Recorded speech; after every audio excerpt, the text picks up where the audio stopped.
Hey, hey, hey. Thank you for coming out and joining us on another episode of Melanated and Candid, the color of truth. Today, we're going to be talking about obesity and how it is affecting our community and America as a whole. So, before we get started, as usual, I would like to introduce my lovely co host. To get us started, um, how you doing today? Hey, look at y'all. Y'all so cute. Thank you, thank you. I'm doing good. Just enduring these Texas streets in this Texas heat. It's hard out here. It was 105 today. Ugh. Oh my Yeah, God. And I'm crying yeah. about the No, no. 94. Hold on, wait a minute. That was something to cry about. Wait a minute. That is something to cry about. Listen, to each his own. 94, 104, anything over 75, 80. Yeah, that's something to cry about. So, okay, my bad. But I'm just saying, what's up, y'all? Hey, how you doing? All right.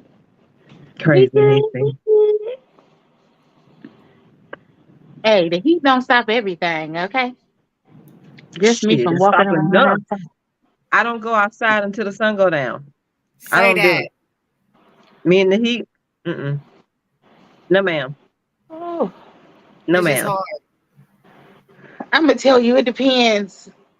Because I definitely miss that Arizona heat. It was nothing like it to me. It Oh, was no. the No, best. ma'am. Like The shoes melt to the 115 ground. degrees, No, ma'am. Who said the but it was shoes been on the ground? No, ma'am. Not it at was I can't all. do it. dry It's too though. hot. It was It's too hot. dry. Like It's too No. hot. It's too hot. The weather that we have, like I said, we get all four seasons. We can get four seasons in one day. So I'm cool with that. It's not a big deal for me. So only in Ohio do you get all four seasons, sometimes two at a time. I've been standing outside and it was hailing with the sun out. Like, what? How? yes, yes. Or snowing with the sun out Come like for on. real? Okay. This what we doing now? That's how it goes. So, um, since we're going to be talking about obesity tonight, it's I was something gonna that say something. we can't beat. Um, they say that it's self-diagnosable. Most people that are obese know that they are obese. Nobody has to diagnose you to tell you that you are overweight.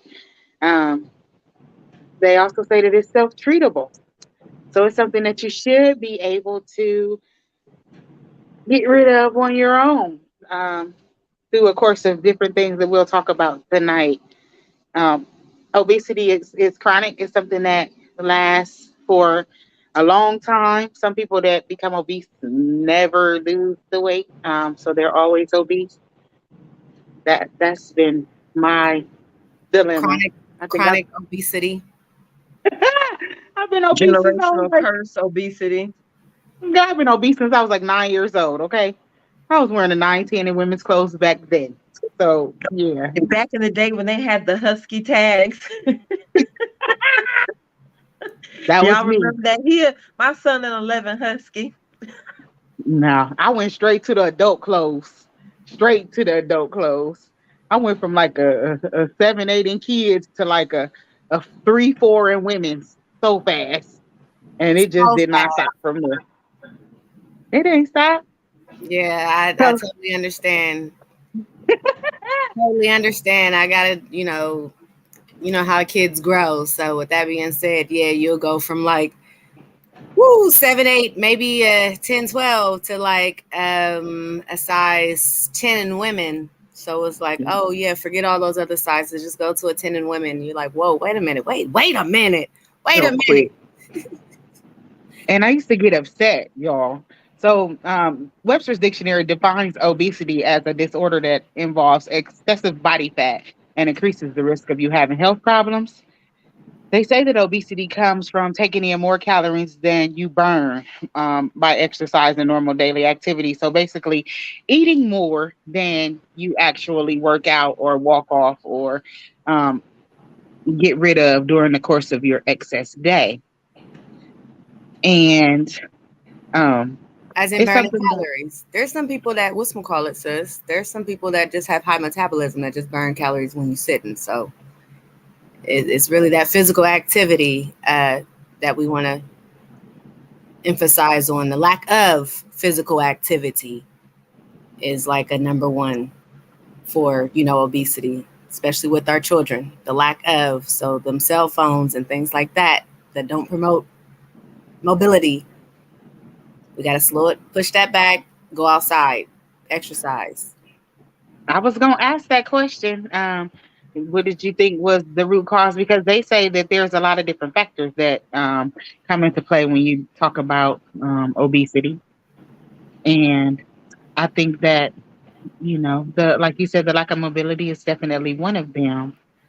Our kids don't have the opportunity to be able to go outside and play like we used to do. They don't even know what sort of games to play once they get outside.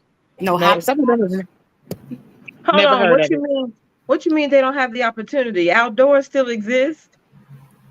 No, Well, I because don't. there's Go ahead. so they're not that they don't have it, but they don't utilize it. They But don't I mean the utilize it. parents. Yeah, they don't utilize it. They don't have old school parents. Is that what you I Not said? at all. Because we used to Yeah, get these put these out. kids do not. Yeah, this technology has got kids glued to the phone, and nobody wants to go outside and play. But my neighborhood kids actually play. That's one of the reasons why I like this neighborhood. Kids actually go outside and play all day long. Like seriously. Yeah, yeah. Mine does too. Oh Lord Jesus, they drive me Nice. crazy sometimes. That's nice. Because my neighborhood, well, I mean, there are some kids out here in the neighborhood that go out and play. But I see a lot of kids that'll go outside, but they take their phones outside and they still on their phones. I think Fortnite and Roblox then took over. That is For real. that is something that has literally taken over with the kids. Even in elementary school, they play those and they can play those on their phones. So that's something that they're really taking advantage of um, throughout the days. Yeah, But we out here. no, what else was you gonna say, sis? Nothing, go ahead. Oh no, I was just gonna also say when it came to not going outside, minus the not going outside, it's also our poor diets. Like we like to snack. Like there's people that like to snack, like to eat all types of things, but I guess it's the snack foods that we choose to eat. More to say, they're not healthy, so that's another one of those causes of obesity. Anyone else? Oh, that way. I think one of the biggest problems that we're facing is, especially in the Black community or brown community, is that we've gotten accustomed to the word thick and wanting to be thick, wanting to be voluptuous, wanting to be Jessica Rabbit shaped, but with a lot more derriere, a lot more hips, a lot more breasts. It's gotten to the point where we're crossing lines, and thick has gotten to the point that everybody now associates their a higher than 25 BMI as being thick. And that's another thing what you when you were talking about the definition of being obese. So anybody with the BMI of 25 or higher is obese. And I think it's 40 or higher, you're severely obese. But yeah, so an average BMI should be 18.4, between 18.4 and 24.9 would be an average BMI. And it's based on your height. But what's interesting, and the reason why I say more so the Black community, is because you can see stats that show that the Black community, especially when it comes to the women, have been growing their BMI, or more percentage of women in the Black community happen to be obese according to the standards, according to having a BMI of 25 or higher. And it's been going significantly higher. If you go look at the CDC, so the CDC breaks it down. So, and they did years worth of study. So between 1988 and 1994, but for both sexes, men that were considered obese were 59.4%, and 50% of that was women in 1988 to 1994. So when it comes to women, that jumped up to 62% in 1999 to 2002. It went down a little bit to 61% in 2003 to 2006, jumped up again to 64%, up to 67%, and then up to 69%. But in the Black community, when it comes to Black women, so Black women, they had a 66% of Black women were obese between the years 1988 and 1994. 76.9% were obese between the years 1999 and 2002, 79.7 between 2003 and 2006, 80.2 between 2007 and 2010, 82.3 between 2011 and 2014, and between 2015 2018 they're sitting at 79%. But Black women is the only demographic of women that has exceeded the BMI of the men of that same racial group. When it comes to white women, the men, they have a higher obesity rate than the women do. When it comes to other nationalities, they pretty much have a higher obesity rate in the men than when it comes to women. When it comes to the Black community, women have a much higher obesity rate than men do. And we've got to, I don't know where this idea of being thick, how it bled over into what it is today, that everybody considers themselves thick, and that we're promoting an unhealthy lifestyle. No different from, and I hate to call this out, but just like Lizzo, it's not to say that you can't be beautiful and be plus size. It's not to say that you can't have a beautiful spirit. It's not to say that you can't find a man. It's not to say that you can't have healthy babies. It's not to say that you can't live, I guess, what you would consider a normal lifestyle, or the lifestyle that you want to live. But the idea that we're promoting unhealthy lifestyles is where I find the problem at. We're promoting the idea that you don't have to take precautions. We're promoting the idea that you don't have to worry about being unhealthy. We're promoting the idea that it doesn't matter how large you are, how much weight you put on, how many roles you have. None of that matters. And what they're not saying is that having that extra weight on your body lends to other problems. It lends to heart problems. It lends to certain cancers, stroke. There are a lot of things that those conditions will contribute to later on down the road. So while it's okay to not disrespect an individual for being overweight, I feel like everybody wants to be treated fairly, regardless of whether you're the alphabet community, whether you're a Black man in America, whether you're somebody that's considered obese or not, the America's beauty standard. All of us want to be treated fairly, but being treated fairly has nothing to do with pushing the idea or the mentality that we don't have to take care of our temples, that we shouldn't be cautious of the food that we put in our mouth, or that we don't stay in motion, because that's a very unhealthy lifestyle and it's going to lead to more problems down the road. I'll never forget, I had a friend one day, happened to be obese, according to medical terms. And they were sitting on the couch one day and they were complaining about their knees were hurting. And so I suggested that they go take a stroll around the block. Their response to me was, well, I don't want to do that because my knees hurt. I said, but you're sitting down on the couch right now, your knees hurt, right? And they said, yeah. I said, well, they're going to hurt anyway. 9 times out of 10, it's because you're obese and you're putting a lot of strain on your knees, and they're not constantly in motion. So you're sitting down all the time, which is causing problems as well. I said, so they're going to hurt whether you're sitting down or taking a stroll around the block. So why don't you go take that stroll around the block, and eventually that pain will start to cease. Eventually, you'll start taking some of that weight off your knees, some of the stress off your knees. Eventually, you'll start to develop muscles because of the motion and the moving and the walking. Eventually, you'll stop having that pain. So the idea that we're promoting the lifestyle, the idea that somebody can't say anything negative about her without it being called body shaming is a problem to me, because it's not body shaming. Body shaming to me would be seeing Lizzo at the beach in a bathing suit and everybody making a mockery of her. Nobody has a problem with you wearing a swimsuit to the beach. I do have a problem with your ass cheeks being out at the basketball game. Why should I not have a problem with that? And at that point, it has nothing to do with your size, but that's how all the naysayers were viewed. Everybody that had something to say about it was viewed as somebody who was body shaming, and that's not the case. So we're promoting this unhealthy lifestyle, and we've got to stop doing that. You got more and more kids that are starting to be obese at younger ages now, where our babies are running around pre-diabetic at the age of 10 years old. Two. But right. So, but we're promoting this because women, they want to feel like they're queens regardless of the size that they get. They want to feel like they should be respected regardless of the size they get, but you don't have respect for your own temple. And we've all put on weight at some point in our life for the most part. There are very few people that have never put on weight in their life. We've all done it. A lot of us put on weight during COVID-19. So it's one thing to have those moments in life. It's one thing to put on weight, whether it's because of pregnancy, stress at work.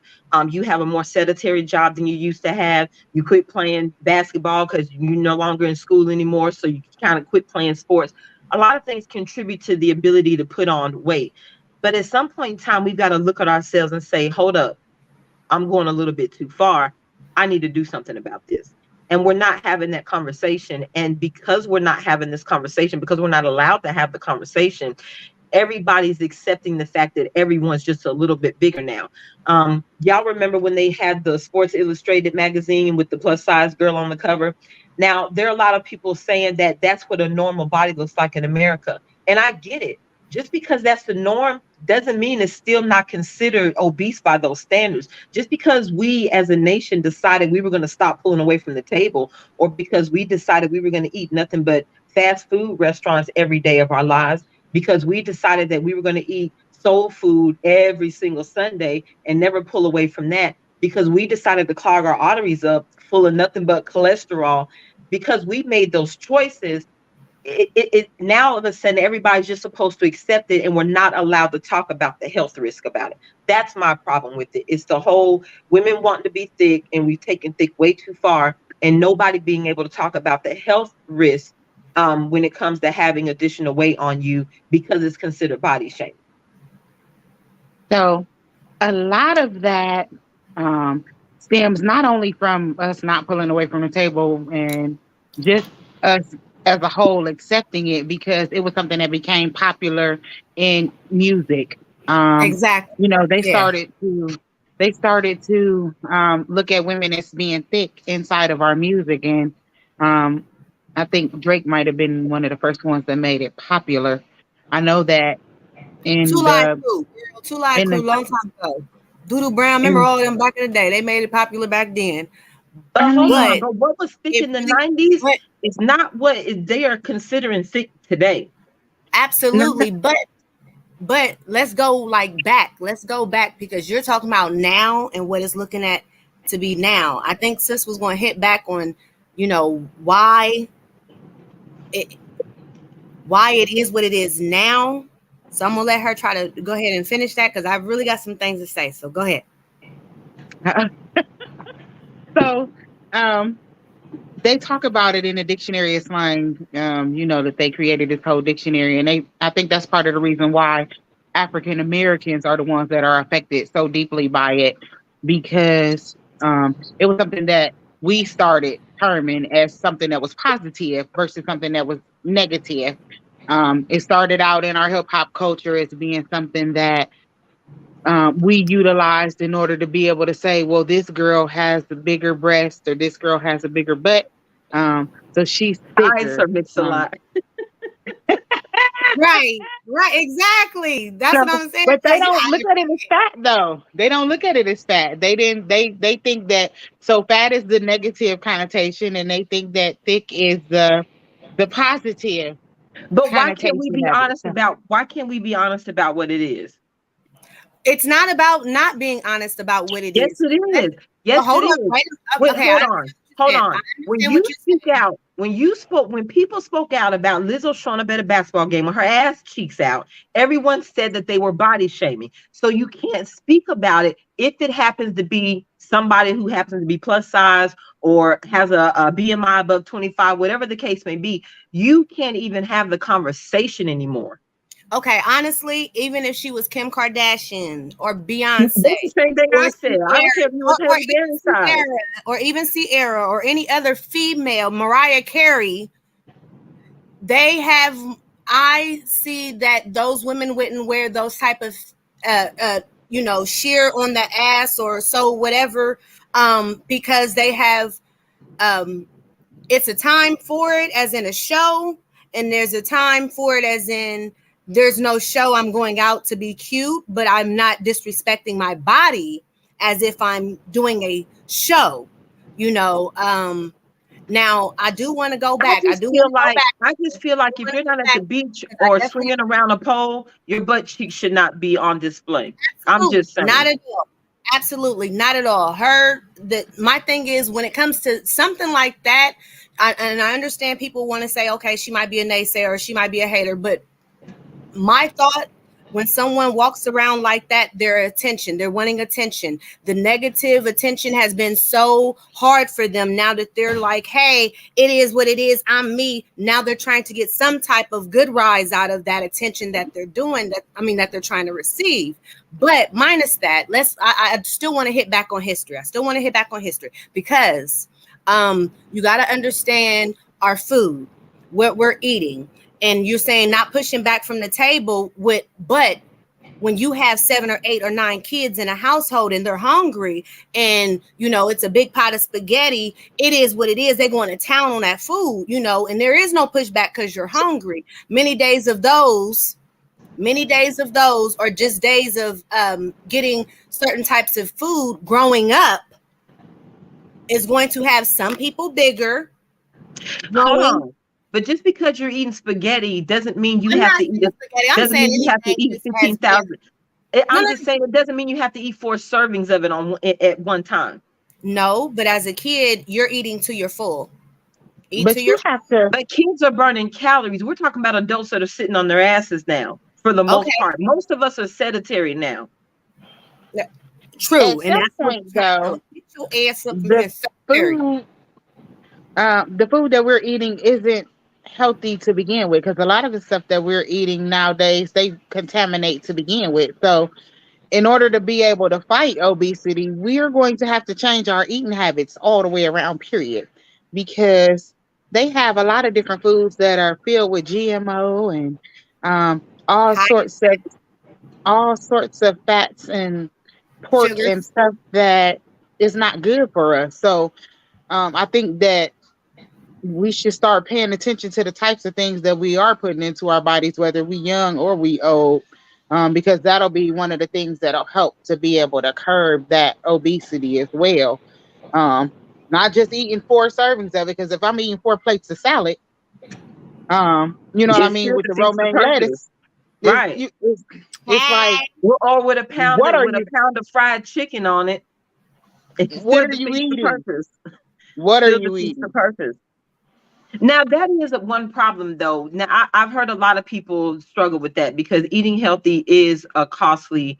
It costs a little bit more to buy vegetables than it does to buy a box of Twinkies, and that's sad. It's really sad that we're feeding our babies this trash, and that's another problem I have with the FDA. But we're cool with feeding our babies all this sugary trash. One is cheap, and anybody that's on EBT, they got refrigerators full of nothing but junk food. Ho-hos, Twinkies, ding dongs, all of that nonsense. Pizza poppets or whatever them damn pizza rolls, whatever them things are called. That's all we eat. Most of us are consuming prepackaged food. But a big problem is today's individuals don't want to learn how to cook either. So that's a problem. Most of us don't know how easy it is to grow a few vegetables in your backyard. It's easy as hell to grow potatoes and tomatoes and strawberries and stuff like that in your backyard. But we're so busy trying to be busy that we don't take the time out in our day to do what's actually important, which is take care of our bodies. But we got hours to spend on social media. We got hours to sit and binge watch TV, but you don't have 30 minutes in a day to get in a little exercise.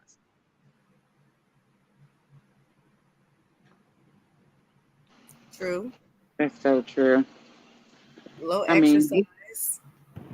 Changing of the eating habits, because the diet eating. My thing is sometimes when we are, like you said, busy, and busy so much that you're eating processed foods, high in fats, high in sugars. There is some other ways to tier that. Like we said, grab a salad, as in, all your vegetables, and different colors matter. Colors matter when it comes to vegetables. Get your colors on. So I mean, that is something that I like to do. I'm a fruit and vegetable person, so But I, it's not as easy as telling people to eat fruits and vegetables. I think everybody knows that that's a healthier option. I think people have a disdain for what fruits and vegetables mean. It's like everybody gets this eggplant face and they assume that every single vegetable is something that tastes like seaweed or grass or whatever the case may be. And that's the thing. That's why it goes back to knowing how to cook. I'll never forget the first time I actually tried zucchini. I could not stand it. It was because of the way it was prepared. When I learned how to cook zucchini, I realized I actually love zucchini.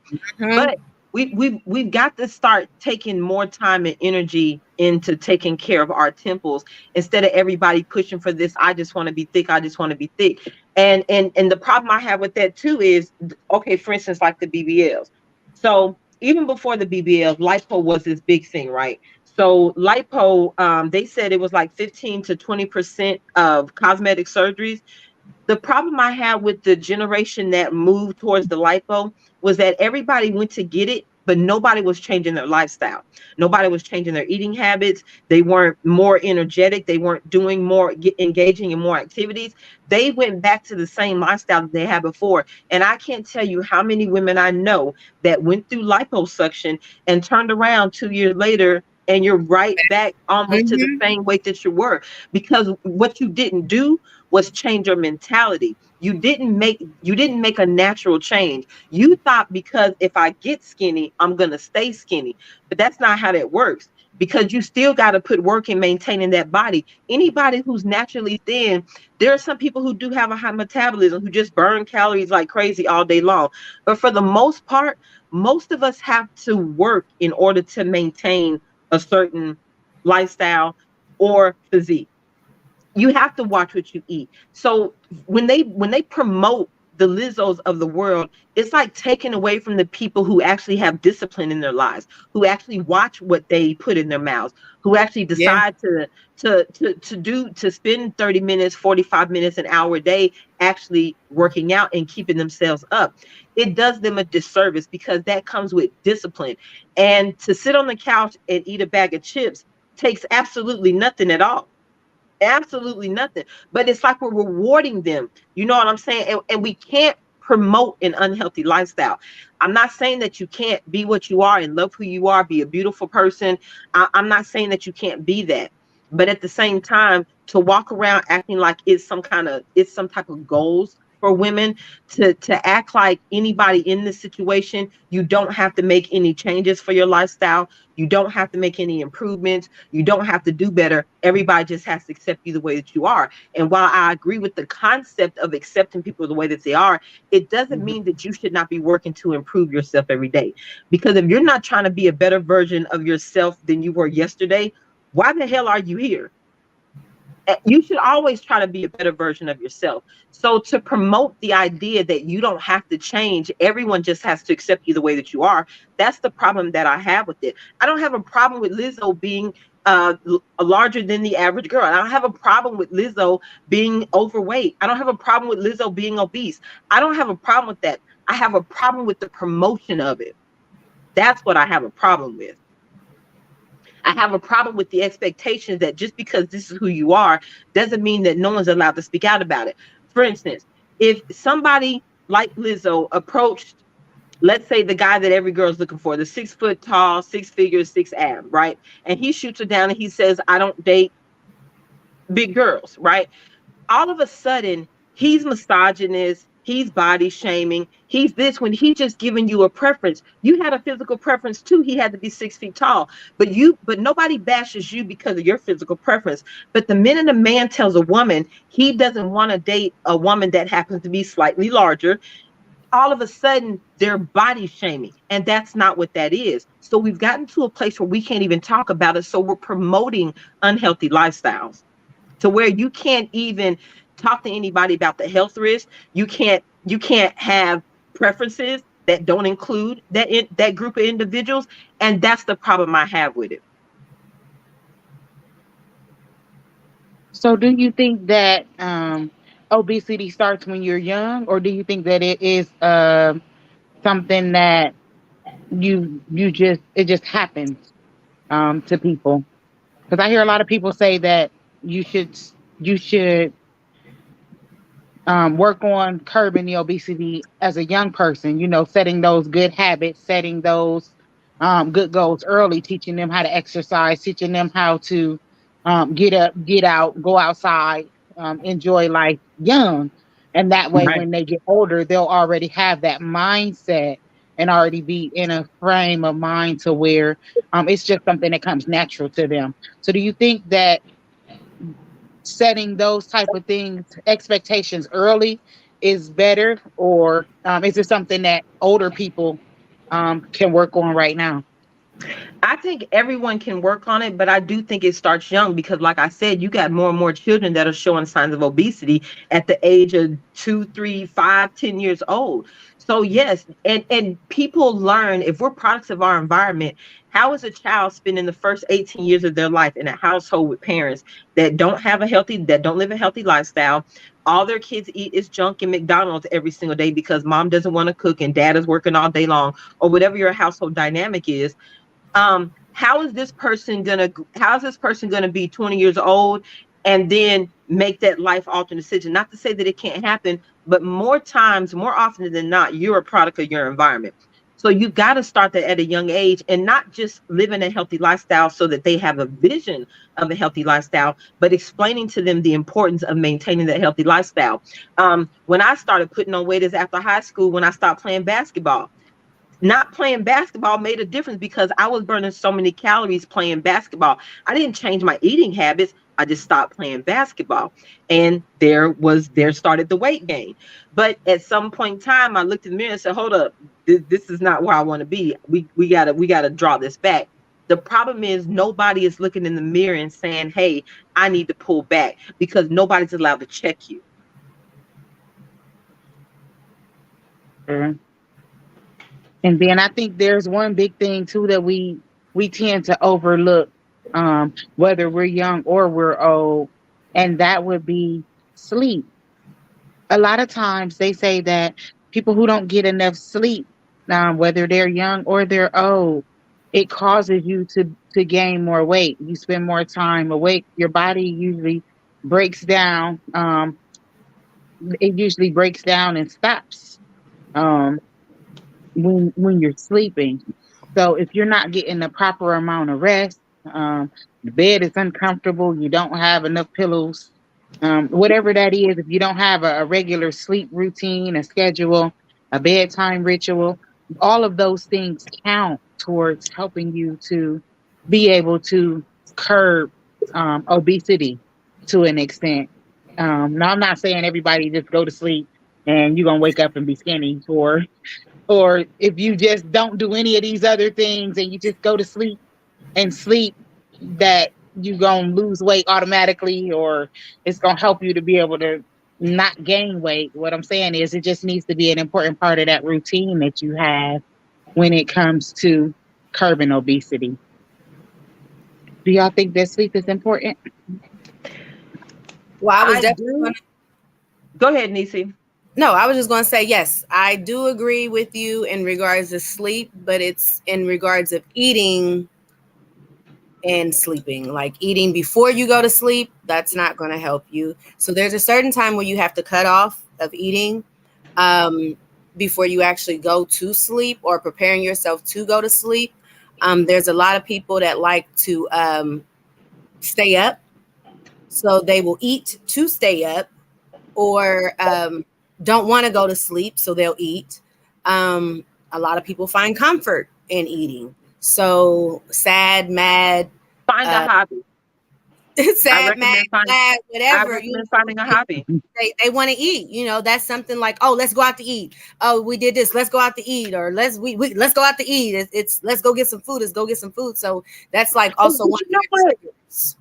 Going Um, out to eat is fine, but once you're done eating, go take a walk around the neighborhood. But that's It's the idea that we were sitting down at home. We right. decided to go eat, so we sat down in the car to drive to the restaurant. We got to the restaurant, we sat down and we ate. We came back, we sat down in the car to come back home, and we came home and we sat down on the couch. Our lifestyles are sedentary. So if you're gonna go out to eat, that's fine. So it's more so what you put in your mouth, and like 70% what you put in your mouth, 30% exercise, because it doesn't do any good to burn 1,000 calories exercising if you're consuming 4,000 calories in a day. Does absolutely no good. Because 3,500 calories is equivalent to a pound. So if you are going to fast food restaurants for breakfast, you're stopping off at Starbucks getting a 500 calorie coffee or 1,000 calorie coffee, and you're eating out at work at lunch, regardless of what that is, 9 times out of 10, any fast food restaurant, their meals are going to be 800 calories and up. Then you're coming home and you're eating the pastas that are high in calories as well. You're consuming thousands of calories in a day, and you're only burning a couple of hundred, maybe. So even though exercise is great and we should all exercise, it's still a majority of what you put in your mouth, what you decide to eat, how, whether or not how healthy it is, how many calories it is, how many trans and saturated fats. All of that makes a difference. The sodium intake, all of those things make a difference. But we've gotten to the, like I said, I don't know if it's that we're so busy trying to be busy, because we're never busy enough to be on our phones. We're never busy enough to do a TikTok challenge. We're never busy enough that we can't sit down and binge watch some Netflix TV. We're never too busy for that. But how did we get too busy to prepare ourselves a healthy meal? How did we get too busy to spend 30 minutes 3 times a week working out? That's an hour and a half in an entire week. How did we get too busy for that? But you wasn't too busy to go to the club. You wasn't too busy to go to the mall. You wasn't too busy for none of those activities. But we're not engaging in activities that are actually burning calories, that are actually going to result in us living a healthier lifestyle. Um, Half the things that you want to do, a lot of things that people want to do have weight restrictions on them. There's so many people who can't do things they want to do. There are a lot of people that are overweight that want to do stuff like skydiving, parasailing. They have weight limits on that stuff. You can't engage in that if you are above a certain weight limit. So how do we let food, how do we find so much comfort in food that we allow it to destroy every vision, every dream, everything that we wanted to engage in life? How did we find so much comfort in food that we allowed it to be a substitute for having a life? Stress. Unknowingly. Stress. Some people don't realize that they're gaining weight like that until they've already gotten too far past the point. You How know much? what? I recommend taking off the stretch pants. That is one of the biggest killers in not knowing when you gain weight. If you're always wearing stretch pants, it's hard to find out when you put on 5 pounds. If none of your clothes have elastic in them, you're gonna know when you put on 5 pounds. You're going That's to know. true. Ooh, Take them off But the elastic. people who have high levels of stress though, um, need to find ways to cope. Like you said, find a different way to cope because depression will cause you to gain so much weight yes, it so will. fast. Um, and if even if you do realize that at that point when you stressed out and you feeling some kind of way, you don't care.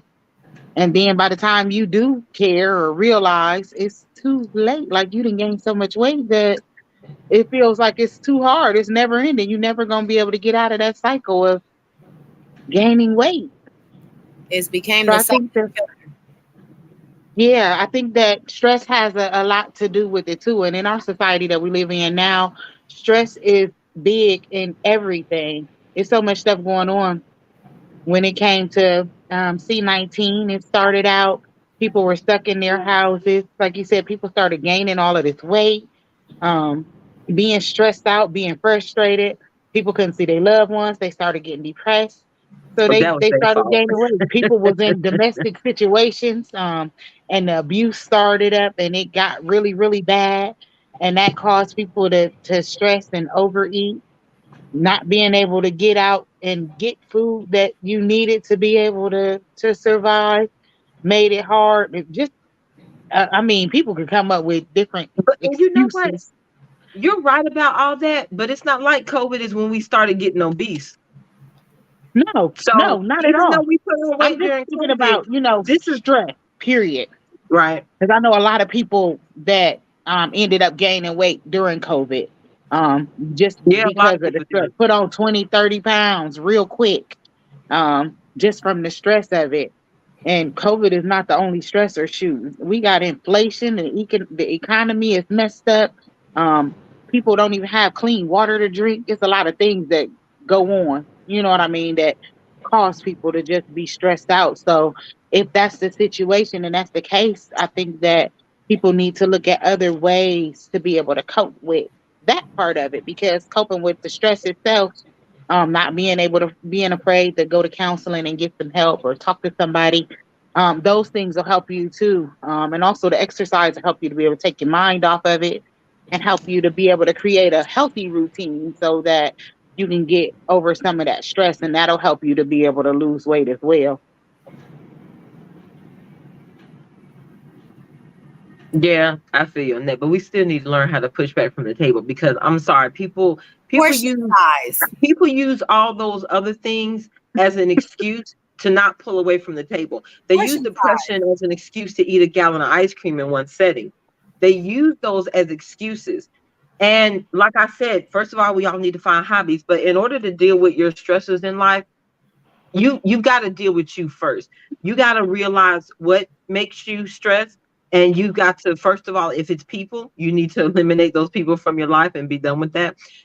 So I don't know if we're addicted to the stress that causes us to eat, or if we're addicted to the food and want to be stressed so we can use it as an excuse to eat. But we're not addressing the stress in our life, and we're using that stress in our life to to as an excuse to binge eat. to satisfy myself. Right. That's to send off the satisfactory endorphins to make you feel happy because you're doing something that you like to do versus doing something that's stressing you out. There are so many other things that you can like to do besides sitting up there eating a gallon of ice cream. And I'm not saying that unhealthy eating is the only reason why people are obese, because there are some people that eat unhealthy and don't gain, and those people make me sick. There are some people that eat a whole bag of chips in one setting all the time, always eating unhealthy and don't gain no weight. But that doesn't mean, just because those situations exist, just because those anomalies or outliers exist, doesn't mean that we should ever go around promoting a healthy lifestyle. That individual who has naturally a high metabolism, who can eat whatever they want to eat, they barely exercise, and they just always seem to stay slim and trim, that individual does not need to promote that they can eat pizza every night, because it's still not maintaining a healthy lifestyle. So I don't care what your body type is, an unhealthy lifestyle should never be promoted. And we're promoting unhealthy lifestyles by promoting the idea that we can't address obesity, that we can't address people that have, whether it be because of an eating disorder, whether it be medication. And that's another thing, medication. I was just Um, going to say that. Yes. there are a lot of people that are on medication that is causing them to gain weight as well.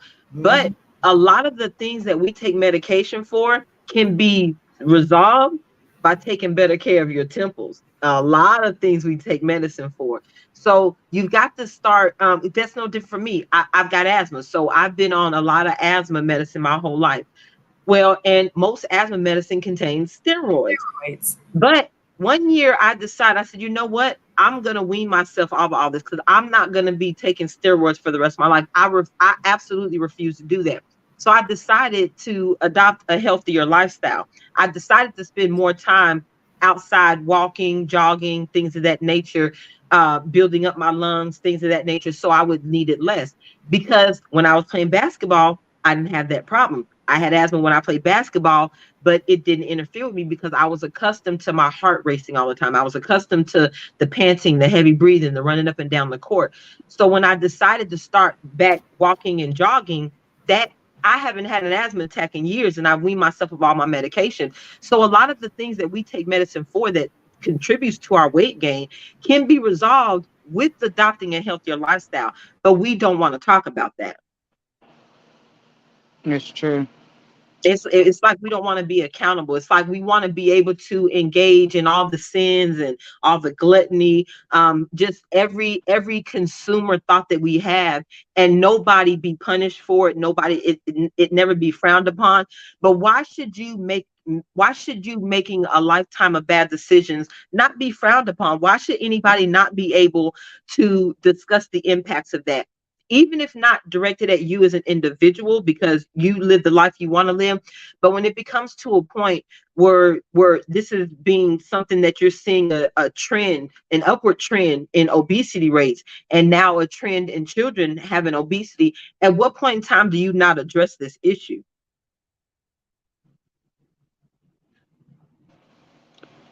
So I'm gonna tell you um it's not just um the obesity either, because I know people that are thin, um and are just, and there's people that are thick and are healthier than the ones that are thin too.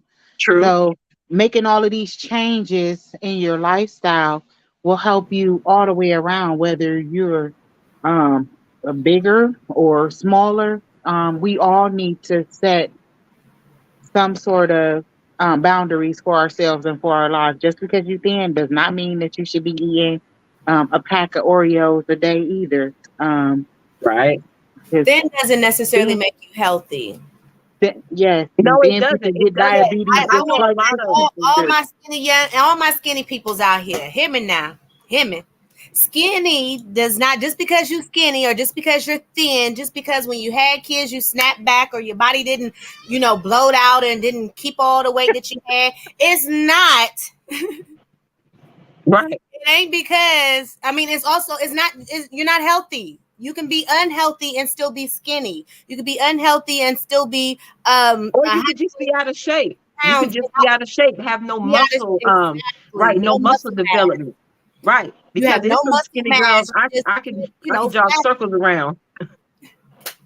Right? Some skinny folks. You be like, oh, catch up with me. Come on, what's up? Okay. But yeah, you can actually be small and be out of shape. But that's why I said it's not just about the eating healthier lifestyle. We need to be in motion.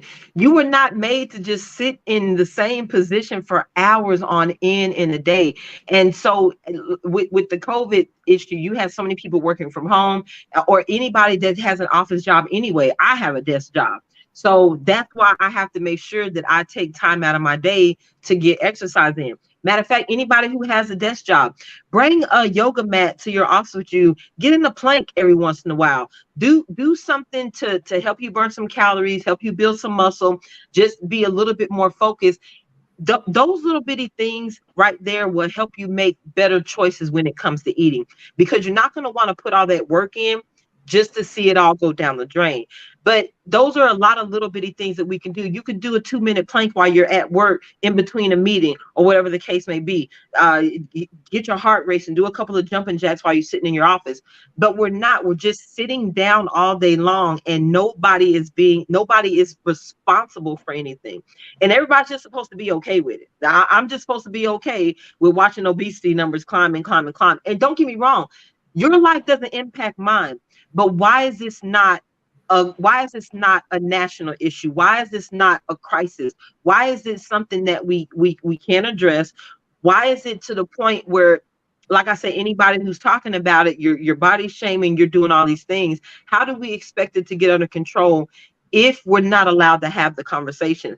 And when did we get to a point that, especially out, and I'm going to talk about Black women because I'm a Black woman and because obesity rates are higher in Black women. When did Black women get to the point that you couldn't tell them the truth about anything, or that you couldn't provide constructive criticism, or that you couldn't even tell them what your preference is? When did we get to that point? Why are we not allowed to be honest with them? Why are they not accepting of the truth?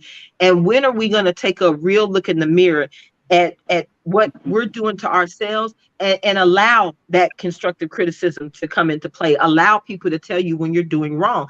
Allow you to realize that you're making a mistake, and that if you make some changes, there's going to be a greater outcome at the end. But like I said, we're not allowed to have those conversations. I can't, for instance, okay, most women in a relationship have asked their husbands or boyfriends, do I look fat in this dress? I can guarantee you 99% of husbands are afraid to tell their wives yes if she does look fat in that dress. Lies. Amen. Why? Why? Because Ain't sometimes it's nobody not got no. about, sometimes you don't have to be fat, but that dress is not, doesn't complement your body. And it makes something poke out that didn't used to poke out before, or it's just not cut right. Or Right. maybe you could just be bloated right now. There could be things that contribute to that. But why can that husband not tell you, yes, baby, you look fat in that dress? Why? He should be able to. She's not confident Uh, in what she bought and what she's wearing herself. That's her confidence issue. She need to work on more her selfie. Her work on her selfie. He can't help that Listen, selfie of hers. She got to help her own selfie. The only thing he could do is be 100% honest because he love her, right? listen. My husband gonna be like, "Girl, you knew you was fat before you put that Right. dress on. Why you put that on? Take that off. That dress did not make you fat." Hey, that's the kind of honesty I Not even like. that, or not even that makes you fat. It's like, why you put that on? Like that don't compliment your whole body at all. Like that didn't compliment you at all. Take that off. Don't put that on.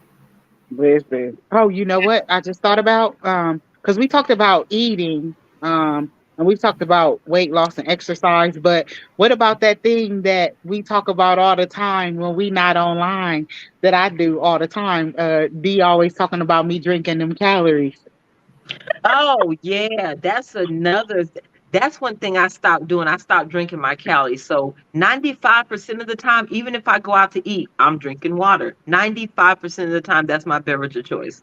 I'm drinking I calories. refuse to consume my calories by drinking. I refuse. I'm drinking I'm calories. gonna tell you, No. most people do Always not think losing that about that though. category.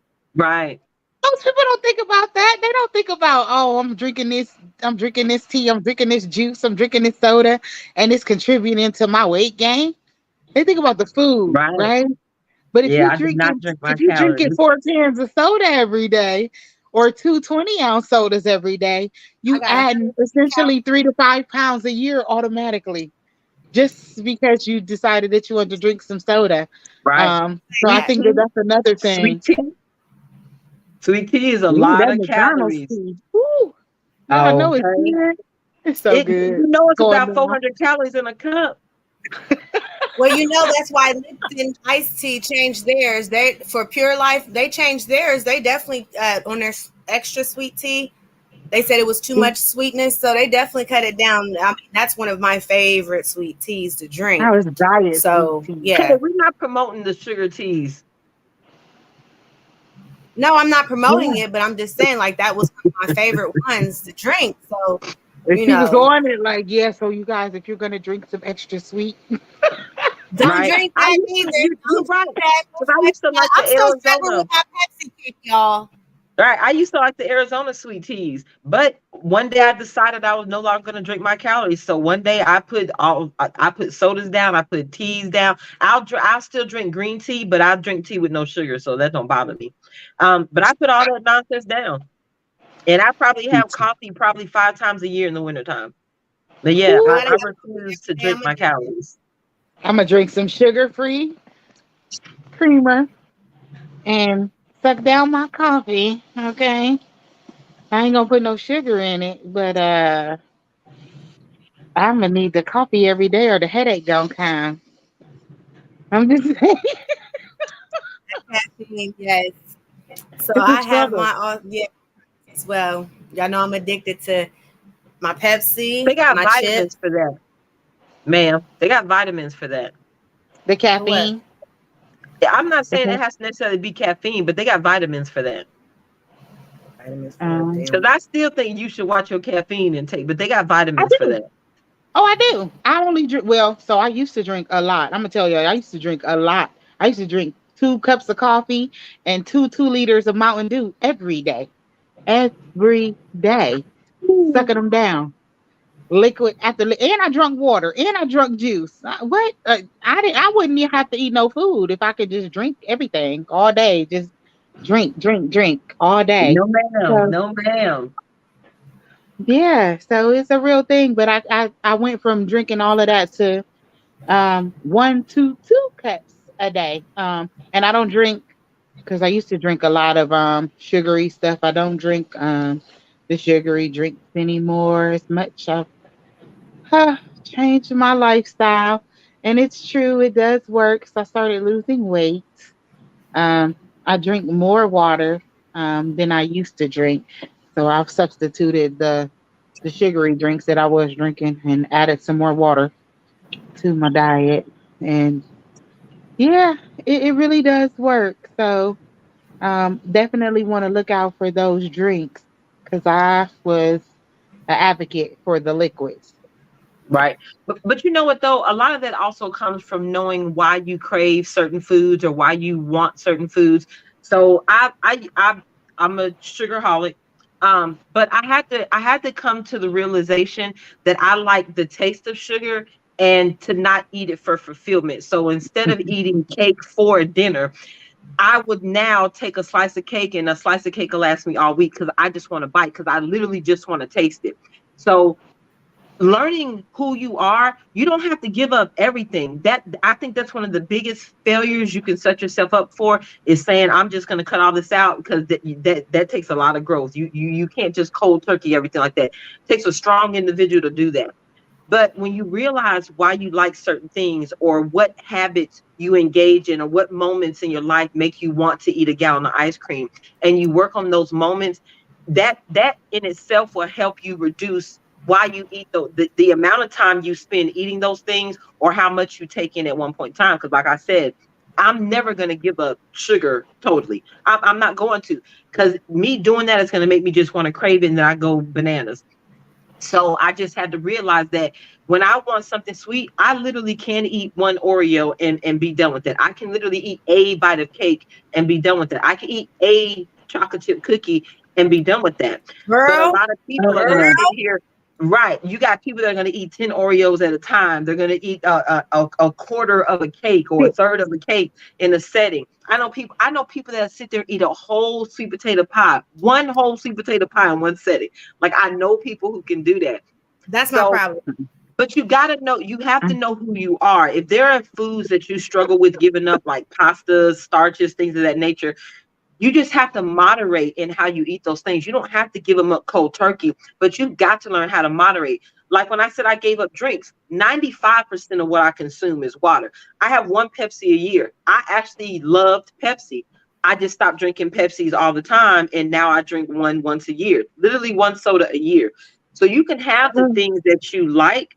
You just have to learn how to do them in moderation. But in order to do that, you've got to learn what triggers those emotions, what makes you want to grab that bite to eat. Why do you find comfort in cake or ice cream or whatever the case may be? Or why do you have to have fried chicken every single weekend, and collard greens and macaroni and cheese and cornbread and yams? And why do you have to have that every single weekend?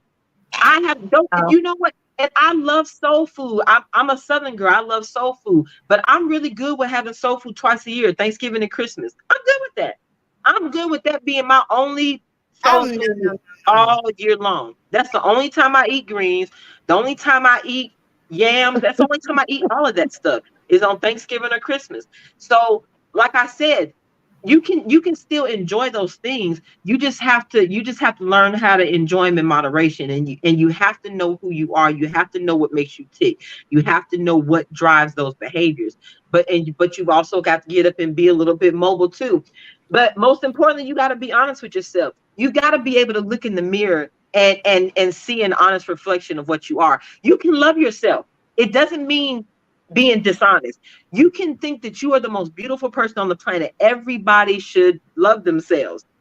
But that doesn't mean you can't be honest with the reflection in the mirror. That doesn't mean you can't say, oh shit, I need to lose 15 pounds. It doesn't mean you can't work to improve yourself. So the idea that we can't, like I said, we can't talk about it. So you've taken the accountability piece away. Nobody's looking in the mirror because nobody has to address the obesity issue. We literally are not being honest with ourselves anymore, and we're not being honest with ourselves because to us that's what I I don't know what this higher level of kumbaya they're trying to reach, or euphoria, mm-mm. where everybody just can be No, whatever they want to be and everyone just has to accept it, and we're going to hold hands and sing that kumbaya. I don't know that how we got to that point to where nobody can look in the mirror anymore and be honest with themselves. So that is their honesty and their truth. They think that being that way is a good thing. They think that being thick is sexy. We've been um commercialized to believe that that is the new sexy. So So hold on. So you mean to tell me the every Lizzos of every the world. girl, hold on, every girl on this planet that has cellulite, you mean to tell me that that girl has never in her life said, "Damn, I wish I didn't have this cellulite." And if No, you said that, if being you said that, if you said that, you have a problem with your current shape, your weight gain, whatever the case that was may be. before There, Lizzo. That was I'm before just saying, Lizzo. Exactly. if That you've was looked in the before the mirror Mm-mm. and said, Lizzo. "Ooh, I wish I didn't have this roll right here," or "Oh my God, I got a back That was roll," if before you've the ever, or Lizzo. my double chin, if you've ever looked in the mirror and had that conversation, you have a problem with the perception of yourself. But no, but we've gotten to the point now where nobody else can be honest about it, and now we're not even being honest about it because no one's allowed to call us out on our shit. I'm gonna tell you, it ain't even that. They are for real. Like I am the shit. Okay, these rolls, these chins, you gonna love me as I am. I look good. Period. It don't matter what you and nobody else think or say, cause this is me. And if I want to eat 25 tacos sitting on the beach in a bikini, it is what it is, But and that's that fine. and you still gonna love me, and I don't care if I got 300 rolls on the back of my neck and my legs, because I'm still fine.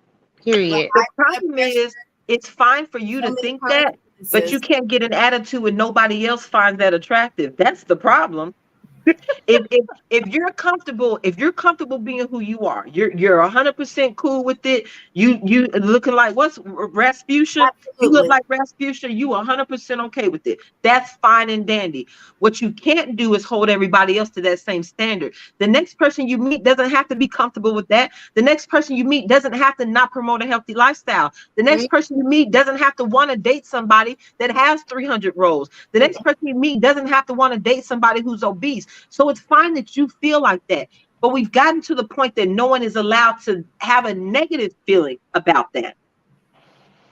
Well, remember That's back it. in the day, it used to Because be.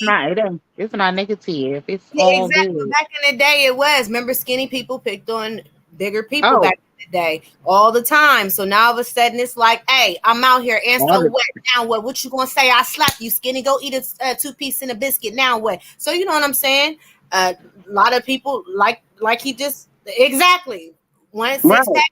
Ab and 6 feet. There's some people that's like, nah, I don't want no 6 pack. Give me a beer pack and a big wang, and you know what I'm saying. We slanging and we doing our thing. You know what I'm saying. Right. It And depends on what what people to want. Elijah, Elijah said they're insecure in private. I've always said that. We can go back to Lizzo. okay. Lizzo has become the spokesperson for an unhealthy lifestyle. So, but the thing about it is she walks around like, I'm confident in my skin, I'm this, I'm that, you can't do this. But you have emotional breakdowns on social media because people are body shaming you. If you're comfortable in who you are, why do you care what anybody else has to say about it? I wouldn't even So cry. Yeah. again, I wouldn't you're even cry. only, it's right. It's all a scam. It's all charades. It's all smoke and mirrors because behind closed doors, you're judging yourself, but you don't want to judge yourself out loud because to judge yourself out loud is to decide that you need to make a change. And nobody wants to be responsible for making that change. No Nobody wants to be held accountability. accountable. Nobody wants to have to put in the work. So you judge yourself in private, but you refuse to judge yourself out loud. But you act like there's something wrong with everybody else when they want to judge you out loud. And that's bullshit. None of y'all's business. And so would she get a 5 piece in a biscuit with some mashed potatoes, But black women, the fried? only generation that's been outpacing their same men in the same race in That sounds so BMI. good. We the only ones with a constant higher BMI than the men in our race. The only ones. But we run around, everybody thick. And I'm sorry, we crossed a very thick line on thick. We But that's when it also started being, influenced. implanted. Now we're doing that's when the implants came in real strong, thick. I was just about to say that. You know what I'm saying? That's when them implants really start pouring in. Like, oh yeah, I want to be thick now. Added 20 pounds. Out that the TV and the media already adds 5 or 10 pounds. It's like, oh yeah, but I'm gonna add that 5-10 pounds plus that 5 or 10 pounds that thing put on me. So now I'm gonna be like 20-30 pounds, and they're okay with that. They're okay with exaggeration of the body. See, I blame the Kardashians. Okay, see, that's another problem I have. Them.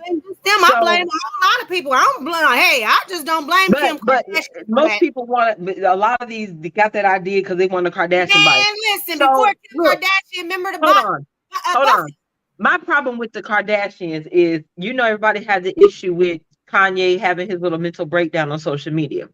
So everyone was jumping on that, talking about he was mental this, mental that. But nobody looked at the mentality of the Kardashian clan. And they was like, what you mean they're not mental?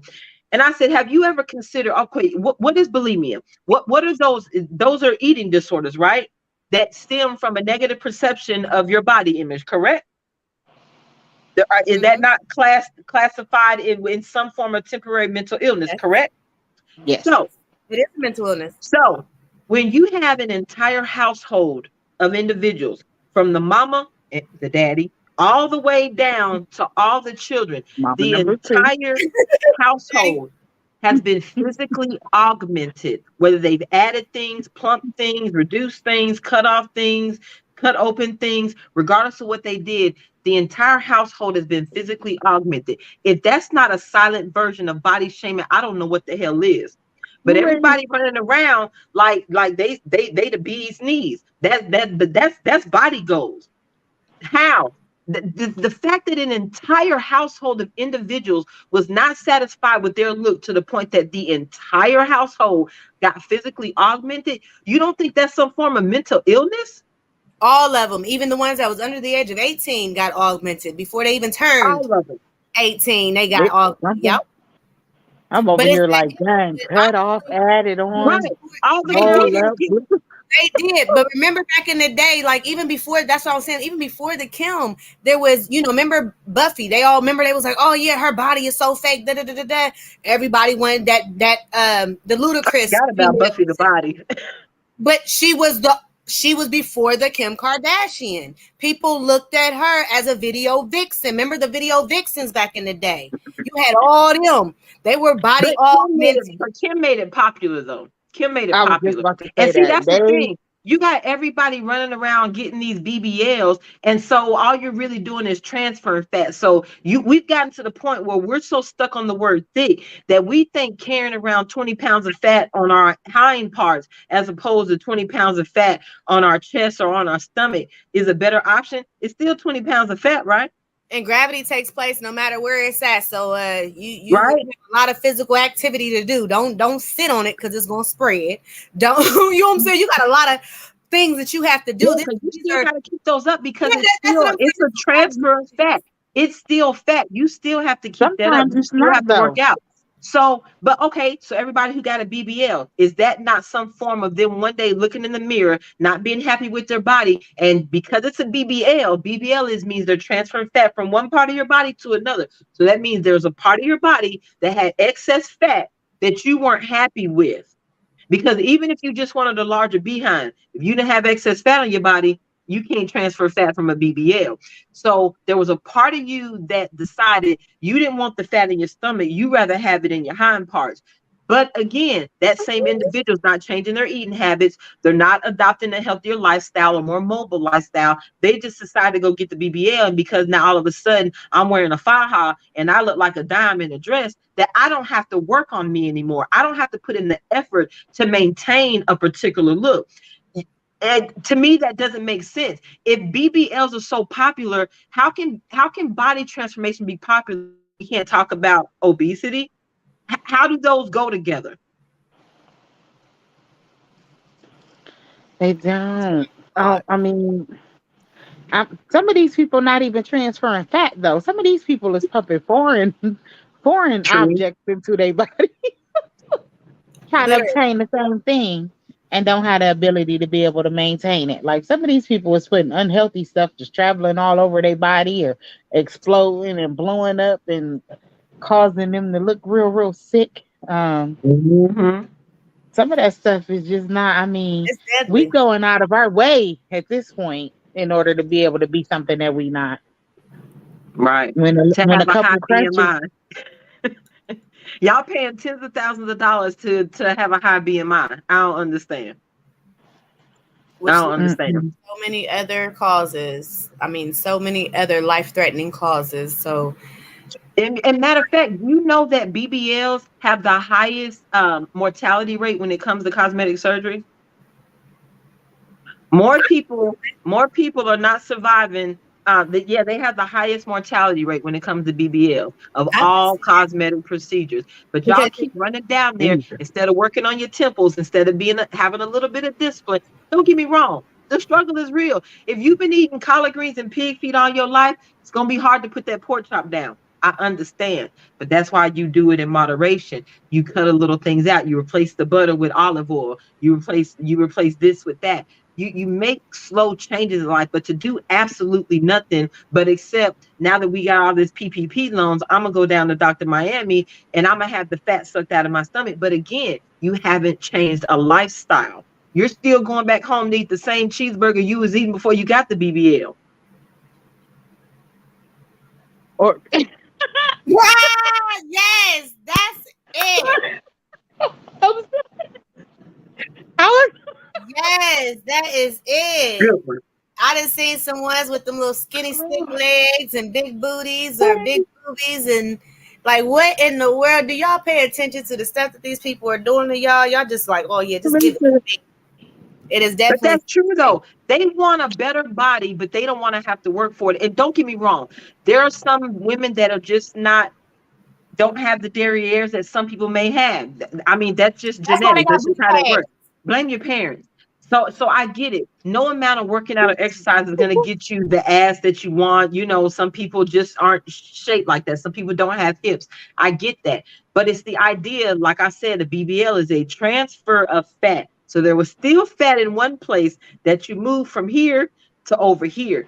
But you didn't want to put in the work or the effort to remove the fat from here. You listen. just decided I'm just gonna let somebody suck it out of me, and I don't want to do the work. So it's broads being lazy.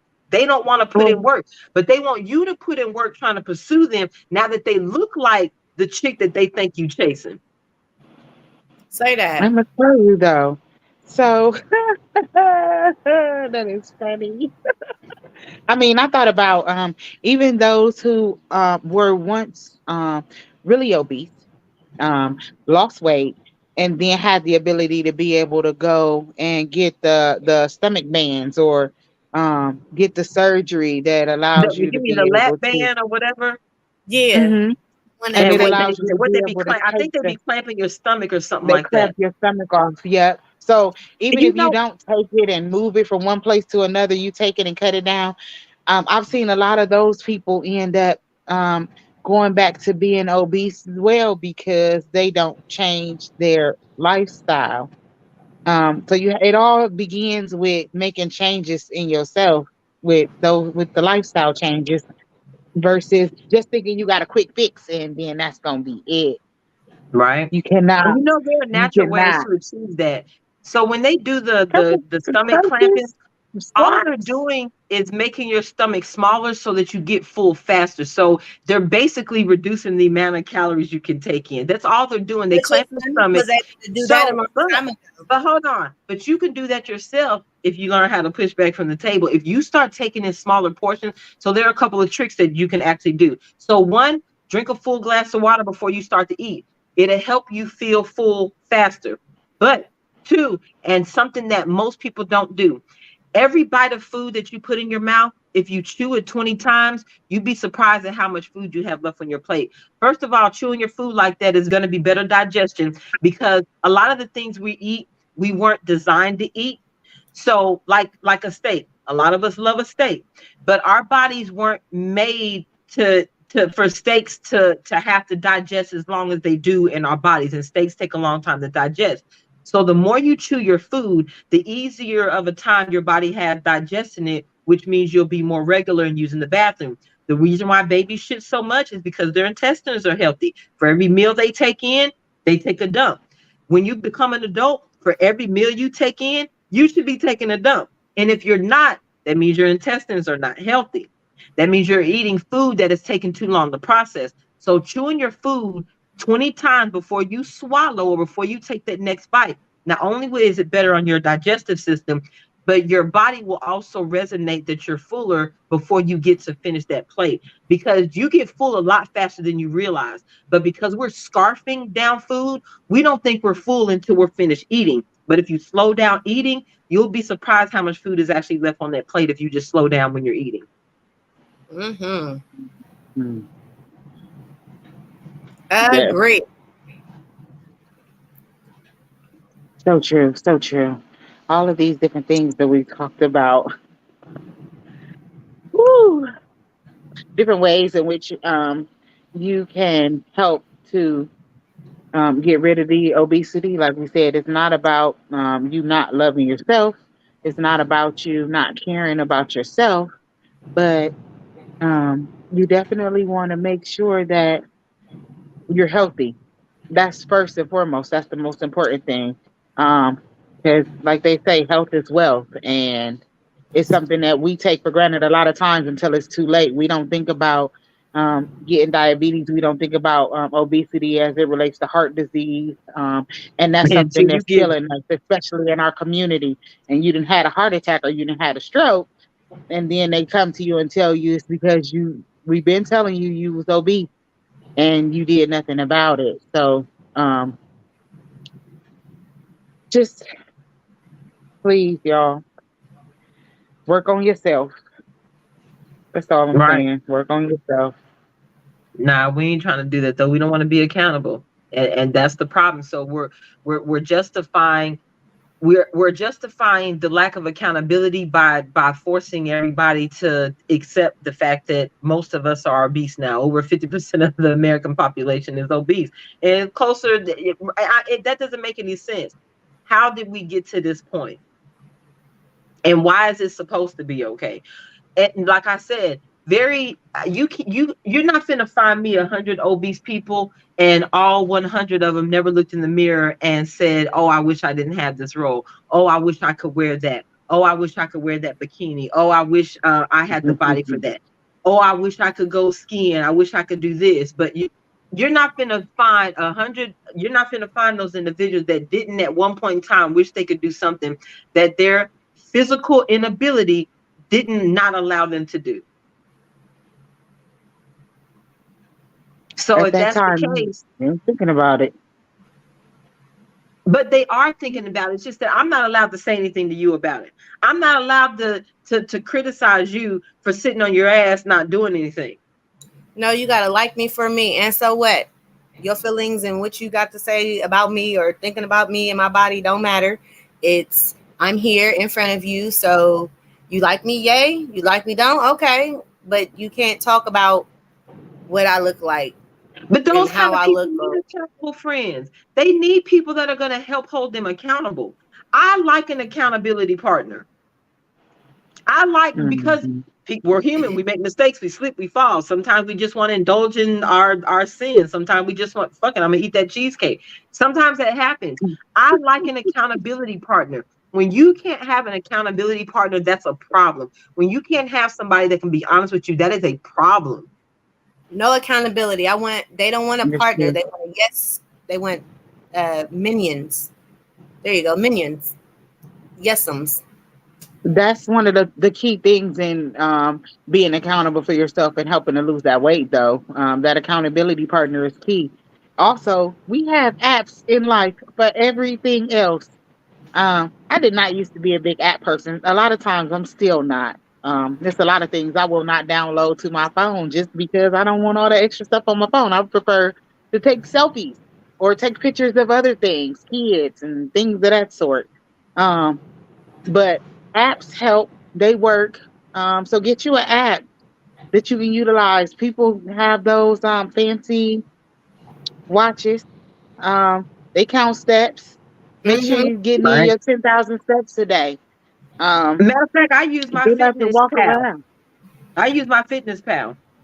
Yes, just jump, Because do I jumping when jacks I in got front of the serious, TV. right? When I got serious about watching my calories, I started logging everything I ate, and it's hard when you don't want to be accountable. You like, but that's what's great about it. If you're actually disciplined enough to do it, you really don't want to put it here. I really don't want to put it here that I ate this. So what I was doing is I would put the calories in first before I ate it. A lot of people eat it first and then have to record it. I would put it in first to see how it would impact me. How would it make certain things go up, certain sugars, carbs, sodium, things like that. And if I decided, oh, I'm not willing to take that risk, I wouldn't eat it. So that's another trip. If you're going to use one of those apps that's going to monitor your calories, put what you want to eat in first and see how it impacts the rest of your day before you actually decide to put it in your mouth. Yes. And there's another great And then app. we all go ahead. Oh, I'm sorry. There was another great app I just wanted to mention that helped you kind of figure out, your eating habits and, your craving triggers and your food triggers or just certain things, when it comes to eating and moving and physical activity.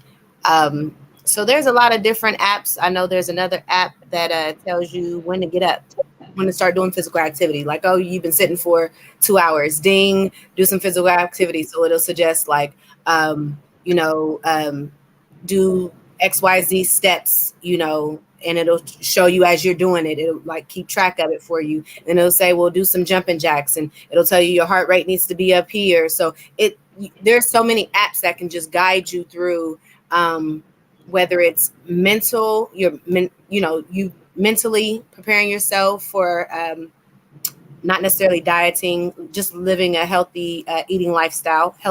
Don't call it a diet. That's an That's epic what I'm fail. saying. It's Don't not a call it a diet. diet. It's a healthy As soon eating as you say lifestyle. that, everybody quit. That's what I'm saying. It's not Right. a diet. Don't It's call a it a diet. lifestyle. When you're changing for your healthy eating lifestyle, you want to, change your mental, as well as your, you changing your actual eating, your foods, but you're changing your mental so it can prepare you to change that food habit. So it can help you with that physical activity that you have to do throughout the day when you're just wanting to sit there and watch the TV and it tells you, ding, you've been sitting there for 2 hours, get up for 15 minutes. Now it's telling you to get up and you're looking at this thing like, nah, I'm good. But it's going to keep dinging because guess what? You didn't move. You still haven't yet moved. So just things like that is very useful. But in order to use them, you still have to have discipline. You have to be disciplined enough to use those apps every day. You have to be disciplined enough to decide that I'm determined to live a healthy lifestyle. You have to be disciplined. Downloading the app ain't gonna do shit if you don't have the discipline. So, like I said, you got everybody running out now. Nobody's being accountable. You're getting all the BBLs and the surgeries, and we're still missing the discipline piece. You have got to start looking at your body, your temple. You only get one. It's the only one you get. That's it. So you got to take care of it. But we're definitely lacking the accountability piece, and nobody is being responsible. Nobody wants to have the conversation. Nobody wants to push back. Everybody wants to indulge, and we're so wrapped up in indulging ourselves that it's sickening almost. Like I said, you're allowing your food to bring you so much comfort that you've allowed it to replace things in life that will actually bring you joy.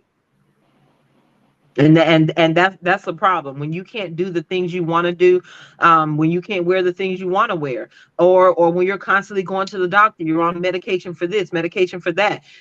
That's a problem. But yet and still, we're so consumed with the comforts we find in food that we allow it to override the joys that we could actually have in life by giving up some of those pleasures. So I hear change your mindset, change your life circumstance.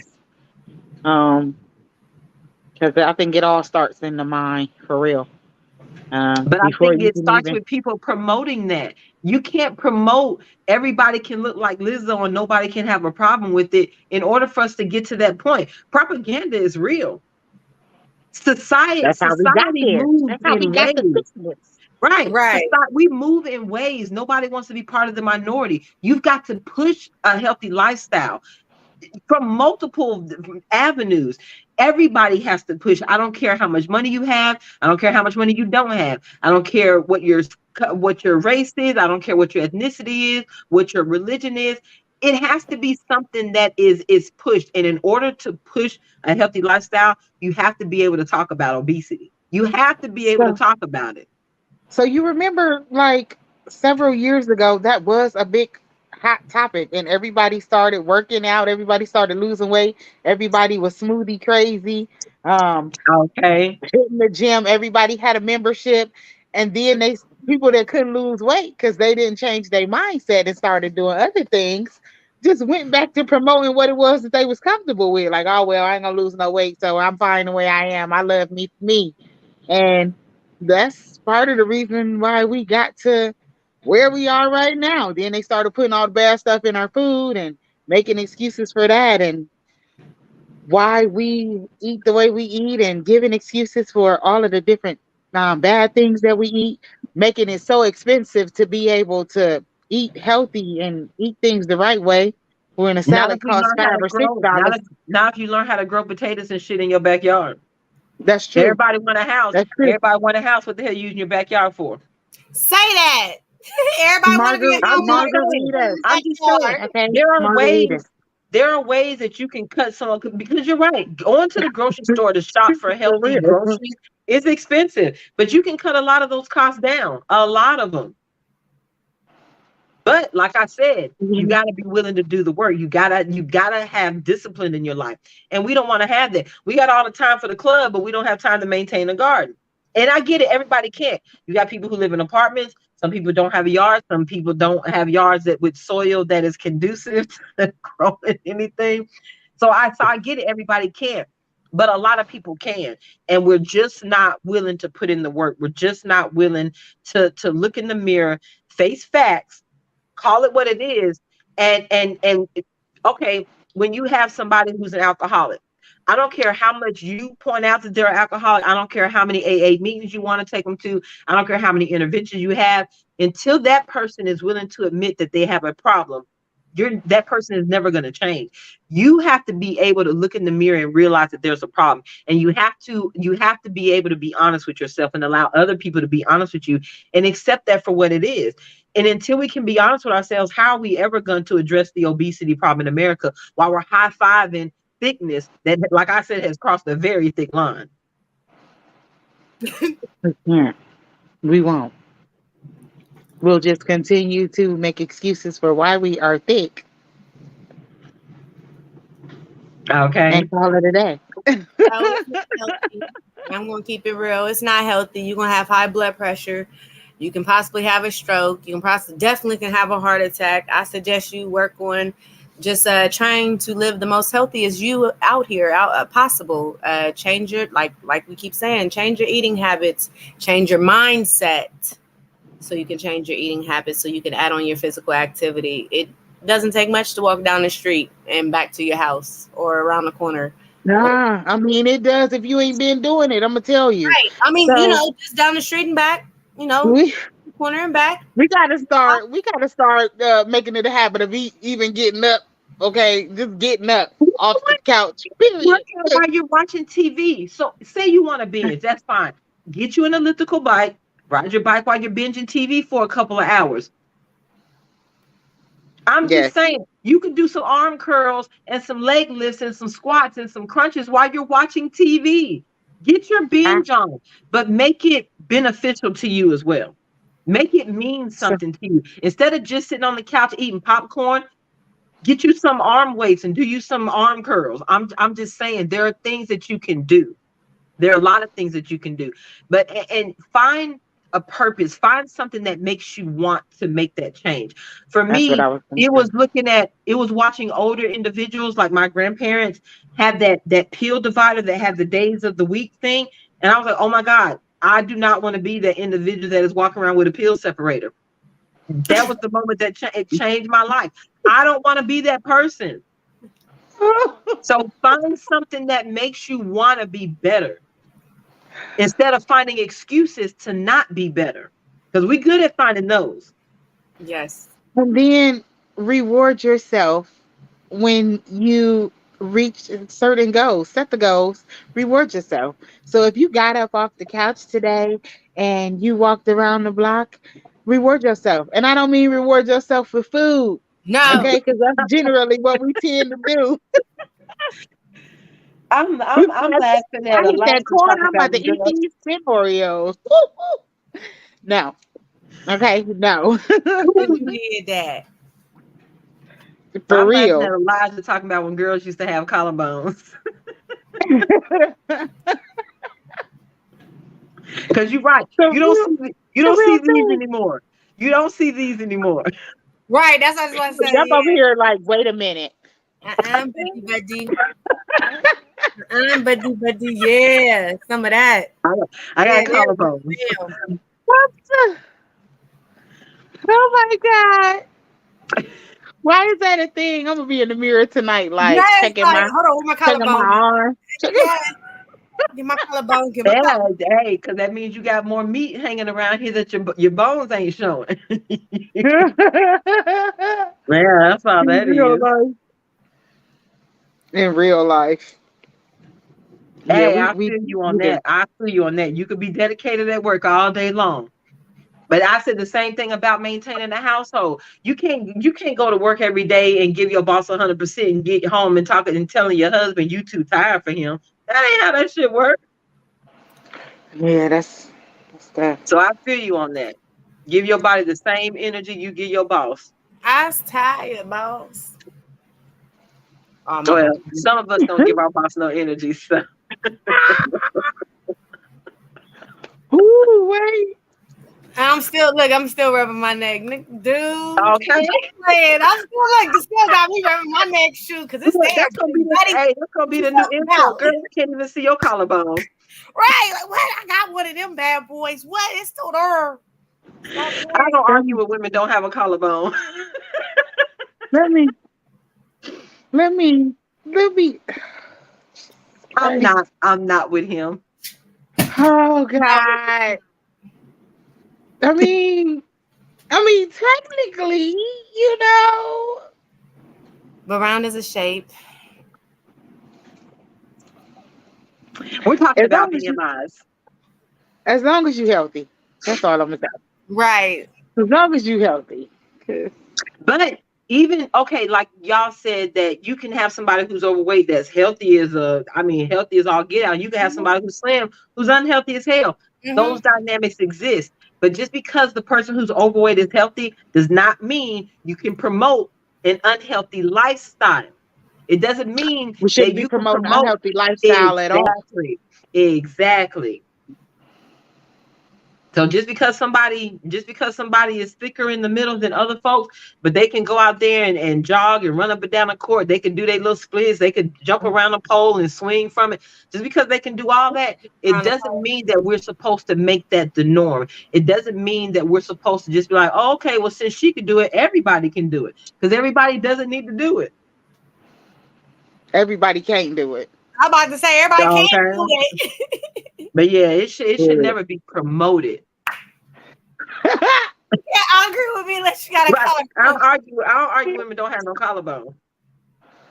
I'm not about to play. I am not about to play. Girl, pull your Hey, neck I'm down just and let me saying. see your bones. Not that time.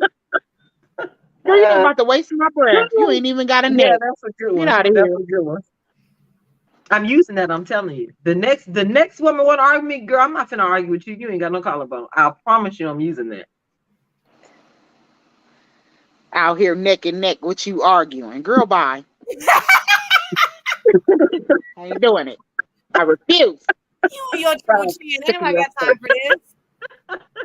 Right. I feel you. I feel you. But yeah, we What if just what gotta if be what if accountable. they got a collarbone but they got like 3 chins? Right. Ain't nobody got no triple decker time for that. Girl. You know what?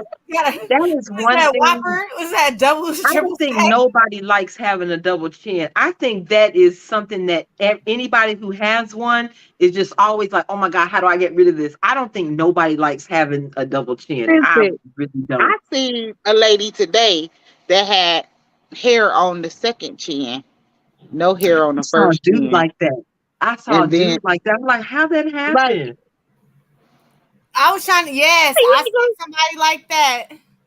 you ain't gonna cut that off. You ain't gonna cut that off. Right, you see that. You see it because your second chin is almost in front of your first chin. Now, you know you see it. How you not? Stop playing with me. Listen, I don't play. But you know what? Those kind of things too, they make it They make it more difficult for you to sleep. So we talked about sleep being an impact too. Having excess weight on you, especially when you got wearing it up top, because people wear their weight differently. Some people wear their weight in their hips. Some people wear it in their lower half. you Some can people get wear it in their chest. Some people wear their weight differently. So, but having that excess weight, those things impact your sleeping habits too. It make it more difficult for you to sleep. That's true. I'm not with Elijah. That's real right. because they Katy spent Perry. all their I'm child like, oh support my money God, baby eating mama scary. bonbons and little Debbie's. Period. I'm so That's glad what I they got a spent their collarbone. baby's Oh my money God. on. Right. I'm happy I got a neck. A neck. It ain't got no triple chins, no double chins. I Okay. ain't pretty I neck. ain't about to play. Man, I I, suggest y'all bearded women find some nair or something for sensitive skin, something. Find something to get rid of that.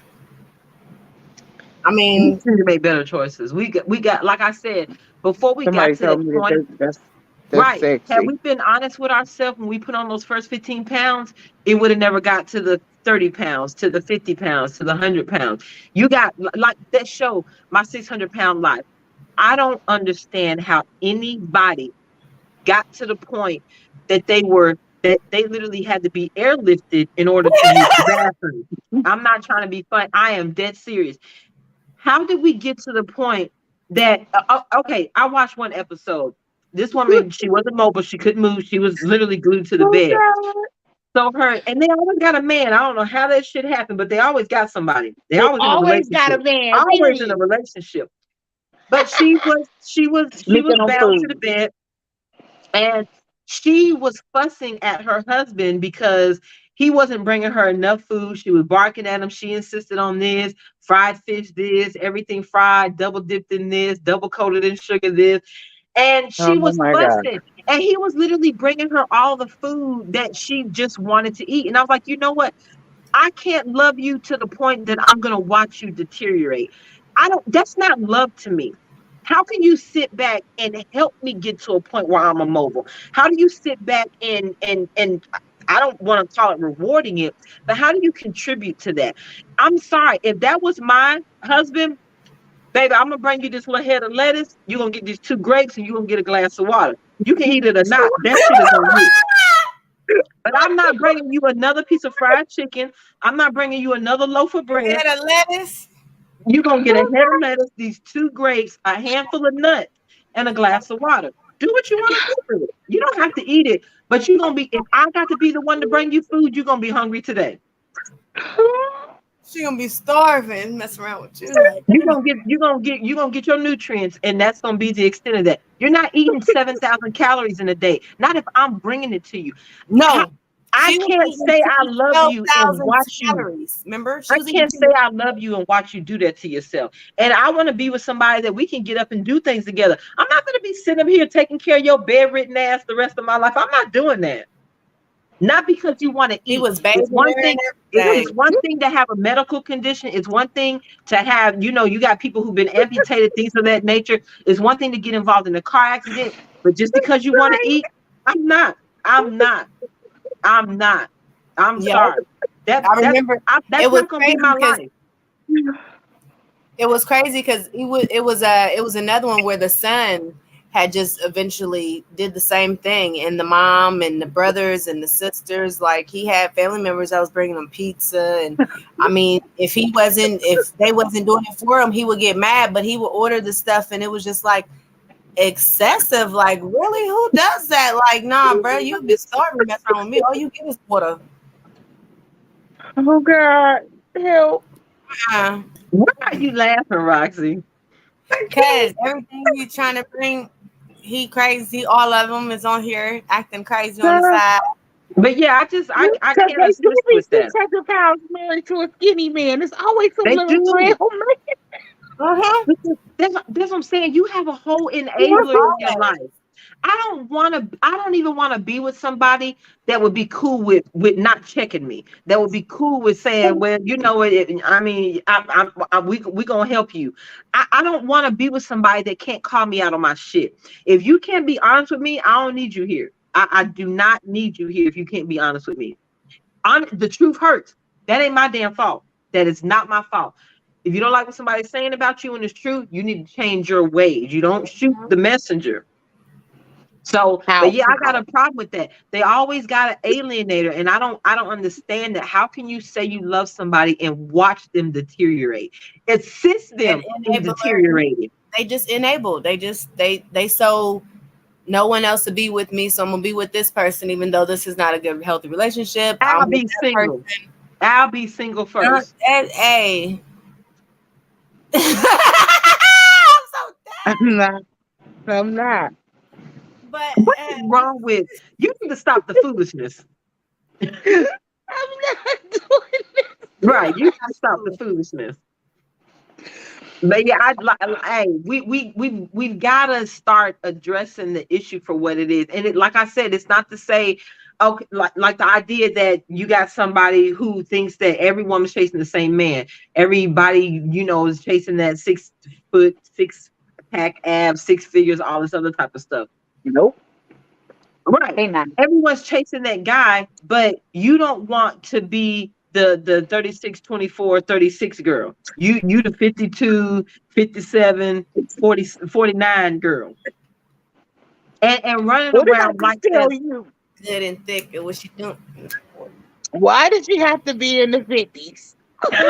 You It almost was just just a killed number. me.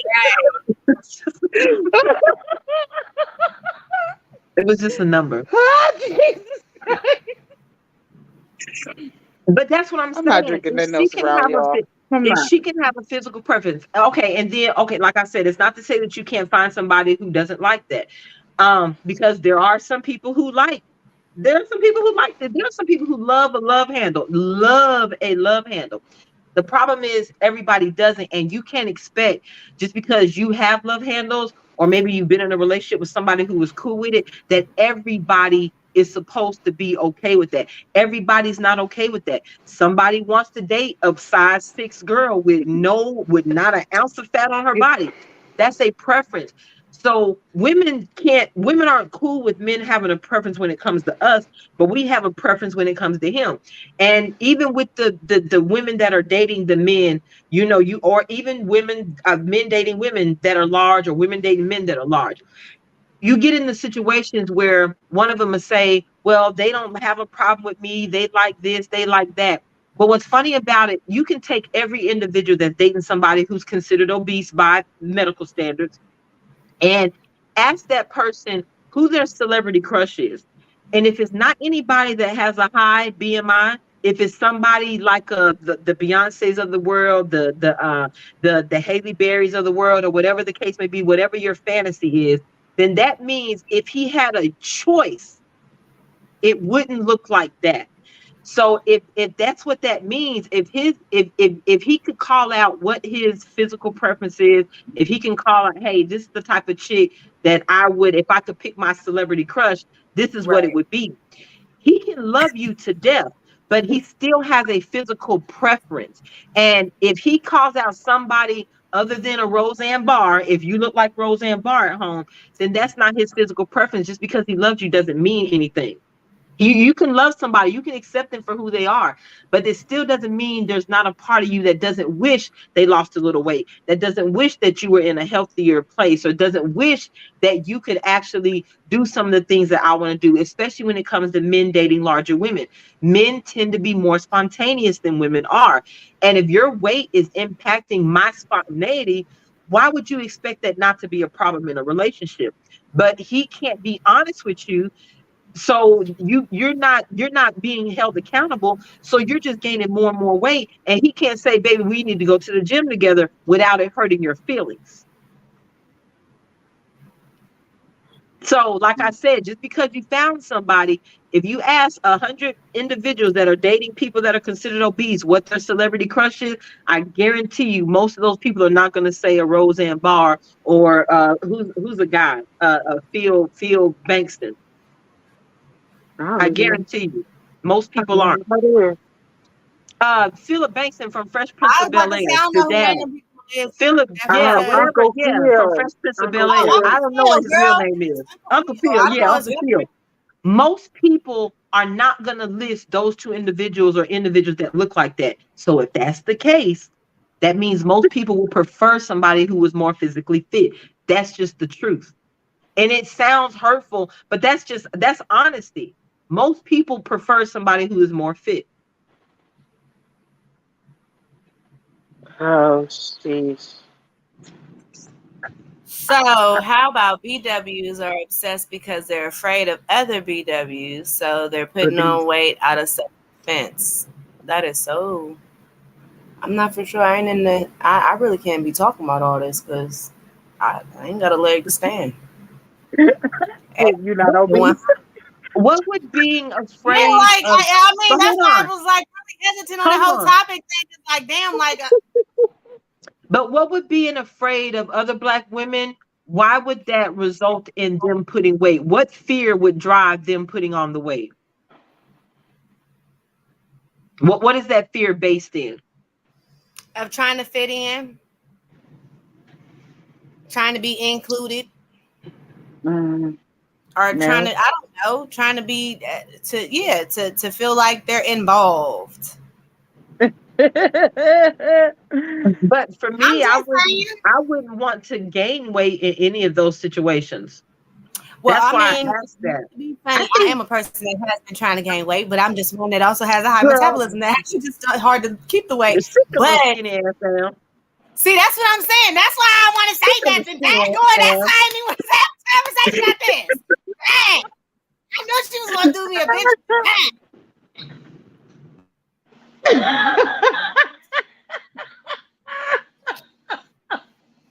y'all so petty. Oh, shit. Oh, shoot. Oh, my God. I'm Oh, over here like that. I'm over exactly. here. You exactly, Elijah. They do because we little. You know what I'm saying? It don't be our fault. We be trying to eat a whole lot.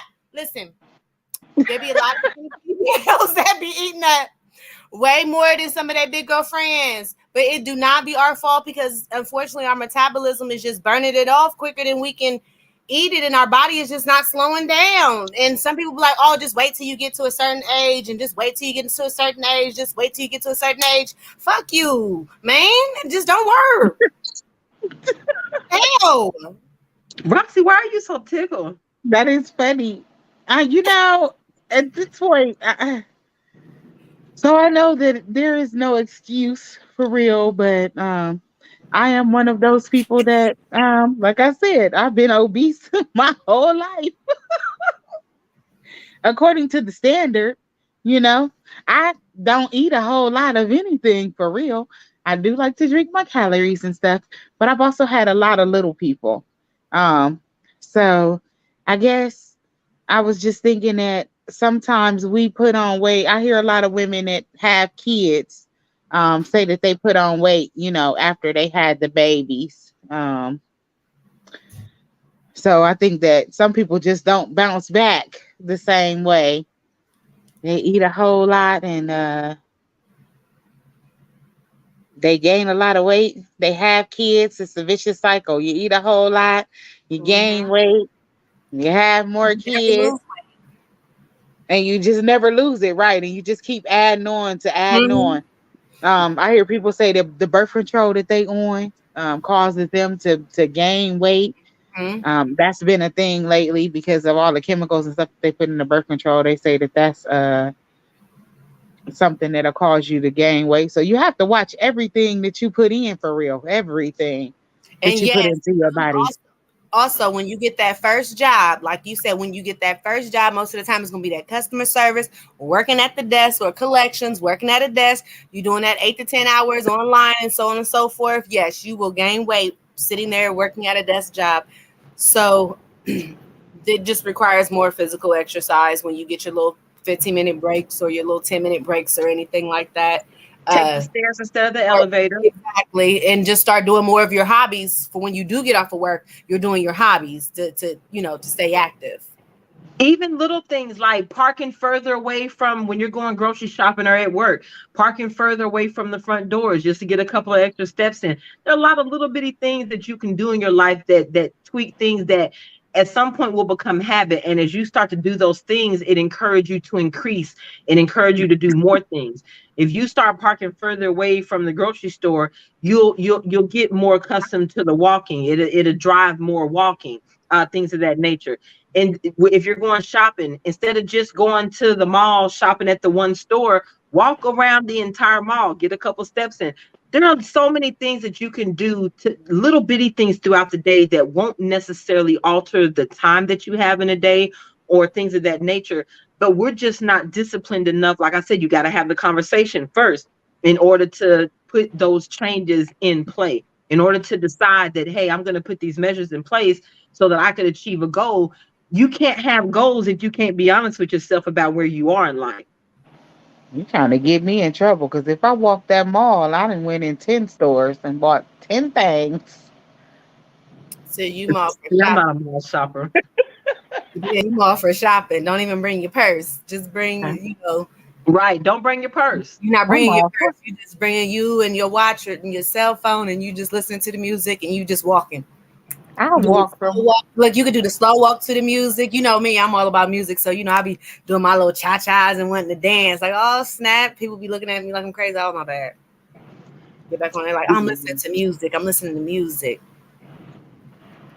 I mean, you just got to find what it is that motivates you, and take advantage of that too. I think that a lot of people they hear do some sit ups, do some crunches, do some walking, and that's like, ew, I don't want to do that. There's non-traditional things, like you said, Nisi, like dancing, that's not even considered um, a workout or exercise, But you but can it's burn a something lot that. of calories dancing. Yes, you can. And I ain't Yep. talking about twerking. I'm talking about dancing. Dancing. Yes, yes, it's a lot of different things. He said, "Don't bring my phone because I do the GPay." Yes, I do. All right, that's Yeah. fine. I definitely do. And tap your But phone. quick, quick. I ain't buying food though. How about that? Just Hmm. saying. There, just find something that you like, something that excites you. That Right. If you like the water, go swimming more often. yep, You can burn because a lot that's of a good way calories to in the list. pool. The Yep, trick, if you like the water, when you get in the pool, make sure your feet don't touch the ground the entire time you're in the pool. Uh, Exercise, working out. So you find things that you enjoy doing, and you allow that to become what you consider your motion in the day. And yep. even though you still need to exercise, if you're sedentary right now, those little bitty things that have a huge impact on your life because you're not used to moving, you're not used to burning those extra calories. You're used It's to real. basically sitting in one spot. So if you like the water, go swimming 3 days out the week.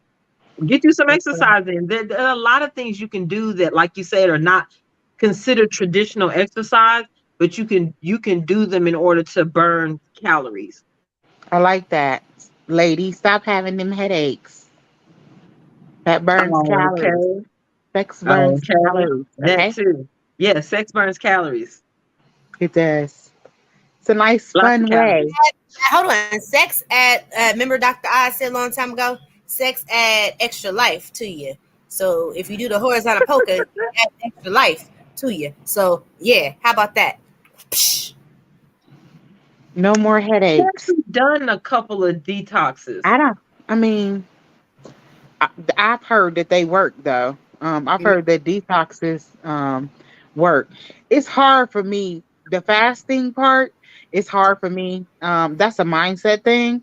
because I have a hard time with no and something that I can't have, whether I wanted it or not, just because of the fact that now I can't have it. It's like now I want it.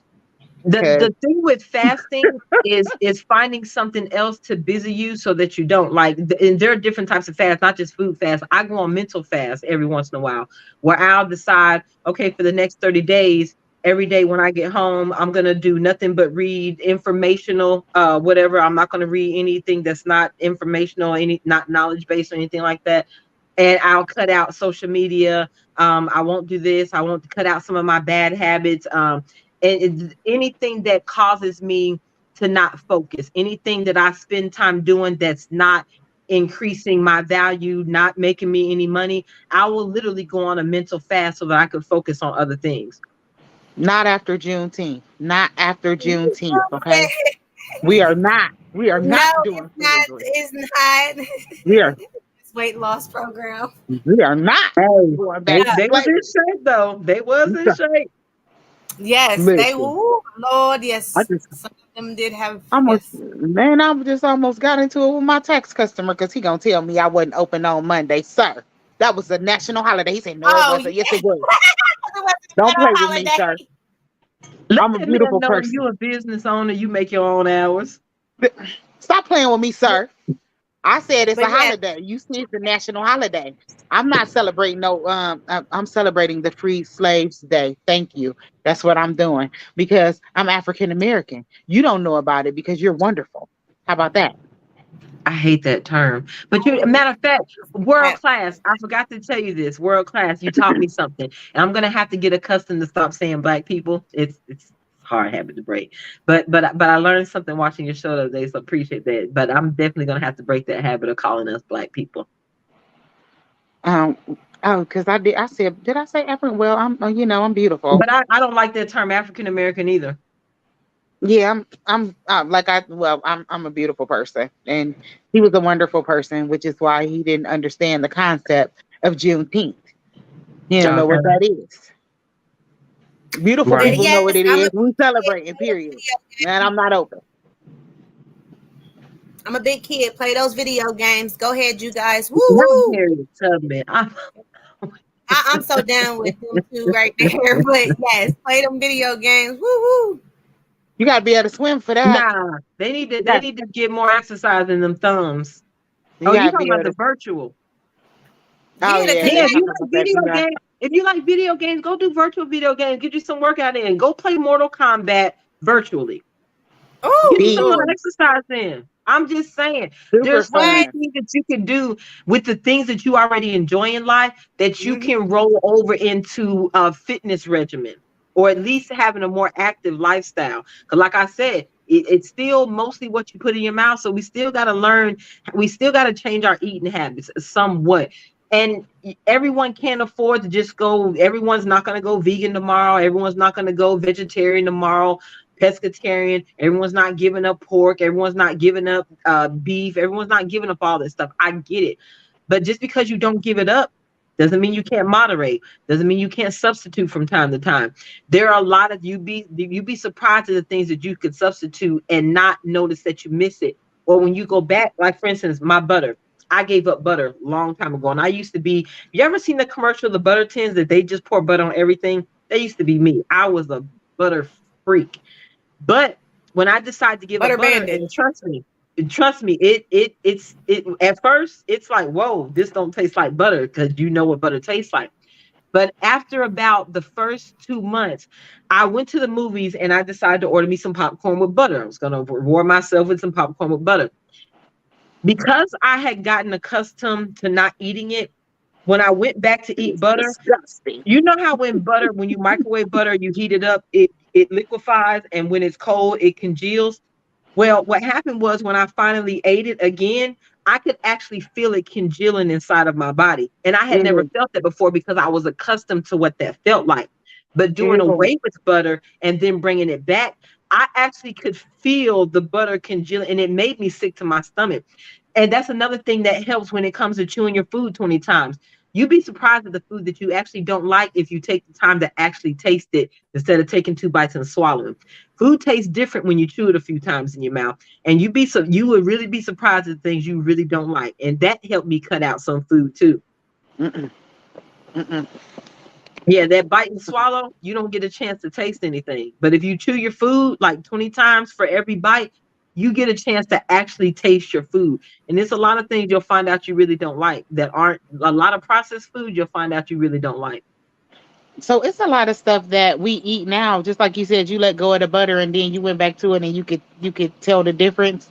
It's a lot of stuff that we eat now that if we took 2 weeks off of it and went back to it, it would be disgusting to us. Like Even though pork, we used to right. love it so much, Right. it Now if I your eat pork, body I can will. get a headache. I feel the pork headache. I'm like, now I used to eat pork like crazy. But Yeah, now if I eat pork, I'm gonna get a headache. yeah, it's inevitable. Your body changes. I noticed that when like I said, I made a lot of changes with my drinks and everything, cutting out a lot of sugar. I'm kind of an all or nothing person. So if I'm not going to do it, I'm just not doing it. I'm just not, I ain't doing it. So I just cut out all these sugars and all kinds of pastas, all kind of salt, everything. And then I started trying to gradually go back to stuff. Mm-mm. And my Hmm. body now be like, oh no, that's nasty. You don't, mm-mm. Right, So, right. Some things are like I started cutting back on a lot of my sugar intakes. Like I used to be the person that went for the triple chocolate fudge cake and cheesecake factory cakes and stuff. But now those things are too rich for me because I've gotten accustomed to eating drinking fruit smoothies, and those things are because fruit is naturally sweet. Drinking those now, a lot of those things. If I try to eat cheesecake, I'm like, oh shit, this is rich as hell, and it's too much. It's literally too much. But when you're accustomed to eating it, you don't notice those things. So cutting back, even if it's for 21 days, because they say it takes do something for 21 days, you can develop a habit. Cut it out for 21 days. Go on a fast, and you can cut out one thing that you love for 21 days. And you try to go back and eat it, and I guarantee you it's going to taste a little bit different. for Absolutely. sure. That's why I stick to my script. Hold on, Chicken. did What's what? that? What did I miss? Did what? I don't know. It had to been something that you were saying because it just came I'm trying in. to figure out what the hell I said. I did that. Oh, when you were talking about it came in when you were talking about Cheesecake Factory and triple chocolate cheesecakes and all that. And it was like, D, I did that to this girl once. Yeah, but what does that have to do with doing that to this girl? Uh, She like, what? nah, what did you do? What did you Right. do? Yeah, I'm trying to figure out what the hell I said that made him say that. Listen, ask him, sir. Now I do Age like I like Himalayan Himalayan salt. salt. I do I like do. Himalayan salt, I do too. but we do need to watch our sodium intake. No, Yeah. not down with the pork, homie. No pork, no beef. Me too, but I can't eat the beef. No But pork, no beef. And I haven't given up pork completely. I will like eat bacon every substitutions. once in a And then while. that pork But and Don't the even bacon. touch bacon. but frying a pork chop, I ain't finna fry no pork chop. I ain't had a fried pork chop in probably 15 to 20 years. I've had a fried pork chop. And I refuse to eat Steak, one. I don't eat fried chicken. I just don't. no fries. I threw away my fried daddy like 15, 20 years ago, and I haven't fried food since for real. You use the Now, air fryer? grilled, yeah, that's pretty Mm-mm. good. Um, I learned how to get crunchy coating effects in the oven. in the So oven. Mm. ain't no Wait, sense in me taking up more space on my kitchen counter. I know a bunch of people that do that too. naked I, chicken. Woo! Right. So yeah, there are ways that you can enjoy the things you want. Like I said, I didn't give up pork altogether. I need to, but I'm gonna eat bacon every once in a while. I mean, bacon just make a sandwich taste better. I'm gonna it eat a do. BLT every once in a while. I'm gonna eat bacon for breakfast every once in a while, but I don't eat it every day. And I definitely ain't hams. I don't have ham is the one thing at Thanksgiving I'll bypass it every single time. I don't have to have it because pork gives me a headache. So I'll turn down the headache. Pork don't taste good enough for me to have the headache. A lot of meat give me headaches, so I just stick to. Yeah. No, meat makes my heart smile. I used to love steak, but I can't eat it no more. So And I'm not eating no turkey bacon because I feel like it's just not the same. Turkey bacon is Fake actually meat, good. no, it's not good to me. Even though I can put it in the The oven, I turkey can make it bacon is crunchy. good. I can. No, I don't Hold on. know. I make my turkey bacon crunchy. Me too, but I don't like it. I mean, so not that I don't like it. Let me take that back. I don't like it over pork bacon. That's all. That's all. I It's just something about that fat. yeah, it's the little fat on the ends. I just can't. Yeah, I can't. Yeah, ham is something that I could pass up any day of Oh, the week. It shit. doesn't taste like dirt. It just tastes Hell, good. it's not even good, man. Y'all But it's tripping. funny. Turkey bacon is good. Yeah, Yeah, it's I ain't gonna do that.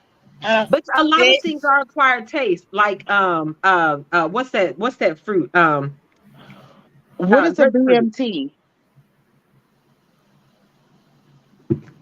Is he talking about a baby mama tears? I was wondering. Oh, or is I, he talking about a BLT and that was a typo?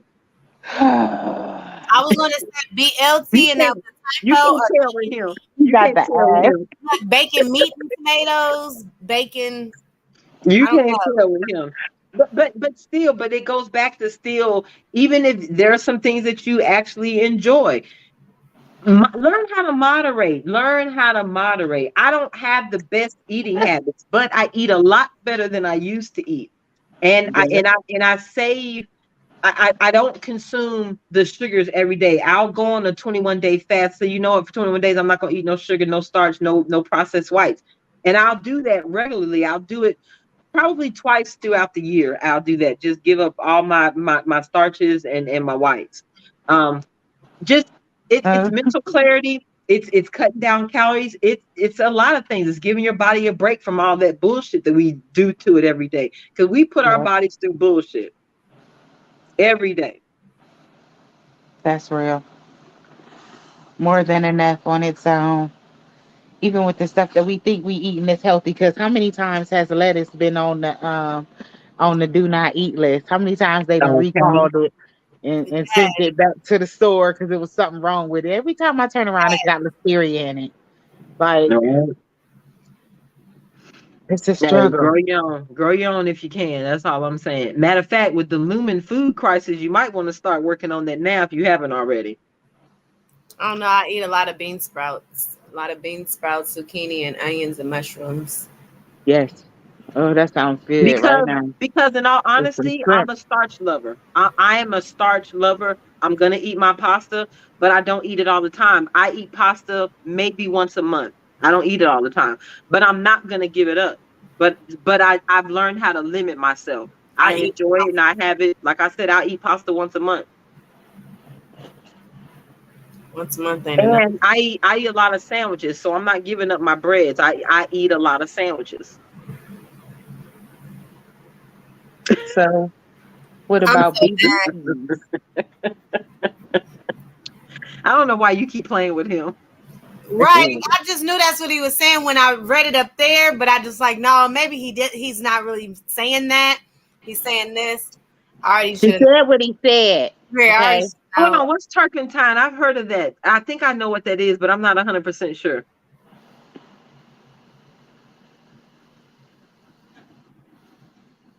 Yeah, I think I know what that is. Hold on, I'm about to get my Google on. I'm still in the just wonder why you fast and give it up. Hey, I feel you on that. I feel you. She don't know. She gonna figure it out one day. Cause I'm over here like Oh my you God, he's so know rude. He's so rude. Why is that rude? that's real. What's wrong with not wanting to sleep with Miss Tupperware?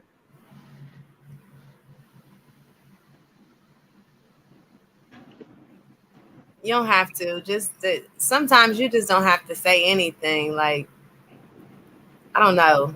Like your mom said, if you ain't got nothing good to say, just don't say it at all. Just be like, nah, I'm good. Just you don't eat. I only eat real organic, and it just God. Sometimes just go a little overboard. Just nah, I'm Hey, good. I'm just saying.